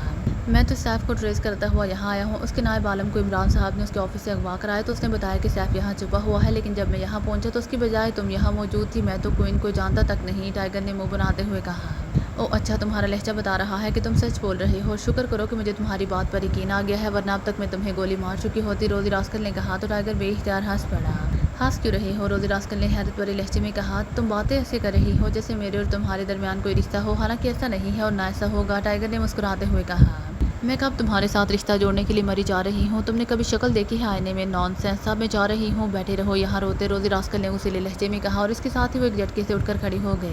نہیں، تم ایسے نہیں جا سکتی، تمہیں بتانا ہوگا کہ سیف کہاں گیا ہے، ٹائیگر نے بھی اٹھتے ہوئے جارحانہ لہجے میں کہا۔ تم نے ہوتی ہے تو مجھے ہوش دلایا ہے اور آپ پوچھ بھی مجھ سے رہے ہو، کیا مطلب کہ تمہارا دماغ تو خراب نہیں ہو گیا؟ روزی راسکل نے غصیلے لہجے میں کہا۔ تم اگر اسے اس حد تک جانتی ہو اور اس نے بھی صرف تمہیں بے ہوش کیا ہے، ہلاک نہیں کیا، تو تمہیں لازماً یہ بھی معلوم ہوگا کہ وہ کہاں ہے، اور یہ سن لو کہ وہ اس وقت ملک کی دشمن ہے، اسی لیے اس کی مدد کرنے والا بھی ملک کی دشمن قرار دیا جائے گا اور ایسے شخص کو گولی مار کر اس کی لاش بھر کی بٹی میں ڈال دی جاتی ہے، ٹائیگر نے کہا۔ میں تمہاری باندی نہیں ہوں، سمجھو، نہ آئندہ اس لہجے میں مجھ سے بات کرنا، آخری بار کہہ رہی ہوں، میرا نام روزی راسکل ہے اور جہاں تک اس سیف کا تعلق ہے، اس میں اتنی ہمت ہی نہیں ہو سکتی کہ مجھے ہلاک کرتا۔ وہ میرا احسان مند ہے، لیکن اس نے مجھے بے ہوش کر کے ایسا اقدام کیا ہے کہ اب اس کی موت بھی میرے ہاتھوں آئے گی، روزی راسکل نے غصیلے لہجے میں کہا۔ میں عمران صاحب کو بتاتا ہوں یہ سب کچھ، پھر وہ جو تمہارے بارے میں حکم دیں گے ویسے ہی ہوگا، ٹائیگر نے کہا۔ اس کے ساتھ اس نے آگے بڑھ کر فون کا ریسیور اٹھایا اور نمبر پریس کرنے شروع کر دیے۔ ٹھیک ہے، کرو فون، میں دیکھتی ہوں کہ تمہارا استاد کیا کہتا ہے، مجھے بھی پتہ چل جائے گا کہ کیا وہ بھی تمہاری طرح احمق ہے یا نہیں، روزی راسکل نے کہا اور دوبارہ کرسی پر بیٹھ گئی۔ اس کے ساتھ اس نے خود ہاتھ بڑھا کر لاؤڈر کا بٹن پریس کر دیا تو دوسری طرف گھنٹی بجنے کی آواز سنائی دینے لگی۔ علی عمران ہے، میں CDS سے اکسن بول رہا ہوں، ریسیور اٹھائے جانے کی آواز کے ساتھ ہی عمران کی مخصوص آواز سنائی دی۔ ٹائیگر بول رہا ہوں، باس، ہنی مون لگژری پلازا کے فلیٹ نمبر 18 سے، ٹائیگر نے مؤدبانہ لہجے میں کہا۔ کیا سیف مل گیا ہے یا نہیں؟ عمران نے پوچھا تو ٹائیگر نے یہاں بے ہوش پڑی روزی راسکل کی موجودگی سے ہوش لانے پھر اسے ہونے والی گفتگو بتا دی۔ ارے کمال ہے، یہ تو واقعی اس میں بامسمہ پلازا ہے، عمران نے کہا۔ اب کیا حکم ہے باس؟ ویسے میرا خیال ہے کہ روزی راسکل اس سیف کے بارے میں بہت کچھ جانتی ہے، اسی لیے کیوں نہ میں سرانہ ہاؤس لے آؤں تاکہ اسے تفصیل سے پوچھ گچھ ہو سکے، ٹائیگر نے کنکھیوں سے کرسی پر بیٹھی روزی راسکل کی طرف دیکھتے ہوئے کہا۔ تمہارا مطلب ہے کہ تم اسے رانہ ہاؤس اسی لیے لانا چاہتے ہو تاکہ وہاں 2 گواہ مہیا ہو سکیں، عمران نے ہنستے ہوئے کہا۔ مام، میرا مطلب یہ نہیں تھا باس، ٹائیگر نے شرمندہ ہوتے ہوئے کہا۔ جو بھی تمہارا مطلب ہو، روزی راسکل اس چکر میں ملوث نہیں ہو سکتی، وہ محب وطن لڑکی ہے، وہ ملک کے خلاف کوئی کام نہیں کر سکتی، تم روزی راسکل سے سیف کا حلیہ معلوم کرو اور پھر اسے تلاش کرو، عمران نے سرد لہجے میں کہا۔ اس نے بتایا ہے کہ وہ جب یہاں آئی تو سیف ایکریمن میک اپ میں تھا، ویسے تو سیف کو میں نے بھی دیکھا ہوا ہے، ٹائیگر نے کہا۔ اس ایکریمن میک اپ کی تفصیل معلوم کرو، شاید وہ ابھی تک میک اپ میں ہو، عمران نے کہا۔ اس کے ساتھ ہی رابطہ ختم ہو گیا تو ٹائیگر نے ایک طویل سانس لیتے ہوئے ریسیور رکھ دیا۔ تمہارا استاد واقعی عقل مند ہے، اسی لیے مجھے محب وطن کہا، جبکہ تم مجھے احمق ملک دشمن کہہ رہے تھے، لیکن یہ اس میں بامسمہ کیا ہوتا ہے اور یہ 2 گواہوں والی کیا بات ہے، روزی راسکل نے مسکراتے ہوئے کہا۔ شاید عمران کی طرف سے اسے محب وطن قرار دیے جانے کی بات نے اس کا موڈ ٹھیک کر دیا تھا۔ باس بعض اوقات واقعی فضول باتیں کرتا ہے، تم جا سکتی ہو، میں نے کمرے کی تلاش لینی ہے، ٹائیگر نے کہا۔ یہ تم کہہ رہے ہو؟ تم اس کے سامنے بات کرتے ہوئے تو تمہاری جان نکل رہی ہوتی ہے اور آپ کہہ رہے ہو کہ وہ فضول باتیں کرتا ہے، کون سی بات فضول کی ہے اس نے؟ تمہارا مطلب ہے کہ اس نے مجھے محب وطن کہا ہے تو یہ فضول بات ہے، روزی راسکل نے آنکھیں نکالتے ہوئے کہا۔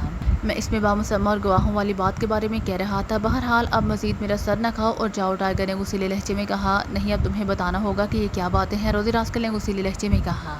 اس پلازا کا نام ہنی مون پلازا ہے اور اس میں بامسمہ کا مطلب ہے جیسا نام ویسا کام، ٹائیگر نے جواب دیا۔ یہ کیا بات ہوئی؟ میری سمجھ میں تو اب بھی کچھ نہیں آیا، واقعی تم ٹھیک کہہ رہے ہو، تمہارے استاد کو سوائے فضول باتیں کرنے کی اور کچھ نہیں آتا، روزی راسکل نے منہ بناتے ہوئے کہا۔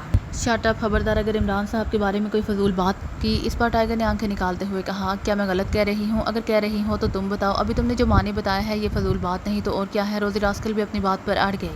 تم واقعی عقل سے پیدل ہو، باس کا مطلب تھا کہ ہم دونوں ہنی مون پلازا کے فلیٹ میں موجود ہیں، اسی لیے ہم بھی ہنی مون منا رہے ہیں، ٹائیگر نے ہونٹ چباتے ہوئے کہا تو روزی راسکل بے اختیار ہنس پڑی۔ او تو یہ بات ہے، روزی راسکل نے مسکراتے ہوئے کہا۔ ہاں یہی بات ہے، اب سمجھ میں آئی، ٹائیگر نے کہا۔ اور وہ گواہوں والی کیا بات تھی، روزی راسکل نے مسرت بھرے لہجے میں کہا۔ بغیر گواہوں کے نکاح نہیں ہو سکتا اور رانہ ہاؤس میں جوزف اور جوانا موجود ہیں، ٹائیگر نے جواب دیا تو روزی راسکل بے اختیار کھلکھلا کر ہنس پڑی۔ تمہارے دل میں لڈو پھوٹ رہے ہیں لیکن منہ دو رکھو اور آئندہ اس بات کا تصور بھی ذہن سے نکال دو، ٹائیگر نے منہ بناتے ہوئے کہا۔ میں کب تم سے شادی کے لیے مری جا رہی ہوں، نان سینس، تم جیسے احمق اور کٹھور سے شادی کرنے سے بہتر ہے کہ آدمی خودکشی کر لے، روزی راسکل نے غصیلے لہجے میں کہا اور تیزی سے بیرونی دروازے کی طرف بڑھ گئی، ٹائیگر ہونٹ بینچے خاموش کھڑا تھا۔ میں جا رہی ہوں اور تم بھی سن لو اور اپنے استاد کو بھی بتا دینا کہ اب اس سیف کو میں خود تلاش کروں گی اور اسے جوتے مارتی ہوئی تمہارے استاد کے پاس لے آؤں گی تاکہ تمہیں بھی پتہ چلے کہ میں واقعی محب وطن ہوں، روزی راسکل نے کہا اور تیزی سے دروازہ کھول کر باہر نکل گئی۔ حسکام جہاں پاک خامہ جان سے چمٹی جا رہی تھی، ٹائیگر نے بڑبڑاتے ہوئے کہا، پھر اس نے فلیٹ کی تلاشی لینی شروع کر دی، لیکن جب کوئی خاص چیز نہ ملی تو وہ دروازے کی طرف بڑھنے لگا کہ اچانک اس کے ذہن میں ایک خیال برق کے کوندے کی طرح آیا تو وہ تیزی سے واپس مڑا، اسے اچانک خیال آ گیا تھا کہ عمران کو فون کرتے ہوئے اس نے چیک کیا تھا کہ فون میں میموری موجود ہے اور ظاہر ہے انتہائی مہنگے فلیٹ میں فون بھی جدید ترین ہی رکھا جا سکتا تھا۔ وہ تیزی سے مڑا، اس نے فون کا ریسیور اٹھا کر میموری کو چیک کرنا شروع کر دیا۔ سب سے آخری کال تو وہی تھی جو عمران نے ٹائیگر کو کی تھی، لیکن اس سے پہلے کال جیسے ہی شروع ہوئی ٹائیگر چونک پڑا کیونکہ بولنے والا کریمن لہجے میں بول رہا تھا اور آواز مردانہ تھی۔ ٹائیگر فوراً سمجھ گیا کہ یہ کال سیف کی طرف سے کی گئی ہے کیونکہ وہ تو ویسے بھی ایکریما میں پیدا ہوا اور وہیں پلا بڑا تھا، اور یہ کال سنتے ہی اسے معلوم ہو گیا کہ سیف نے کافرستان جانے والی فلائٹ میں سیٹ بک کرائی ہے اور دوسری طرف سے اسے بتایا گیا تھا کہ 1 گھنٹے بعد فلائٹ پرواز کر جائے گی، اس لیے وہ فوراً ایئرپورٹ پہنچ جائے۔ تو ٹائیگر نے ایک طویل سانس لیتے ہوئے ریسیور رکھا اور پھر مڑ کر دروازے کی طرف بڑھ گیا کیونکہ اب یہ بات حتمی طور پر ثابت ہو گئی تھی کہ سیف کافرستان جا چکا ہے۔ لیکن دروازے کے قریب پہنچ کر وہ ایک بار پھر مڑا، اس نے اپنی وہ کال جو اس نے عمران کو کی تھی میموری سے واش کر دی تاکہ اگر کوئی ان کالیں چیک کرے تو وہ یہ کال نہ سن لے۔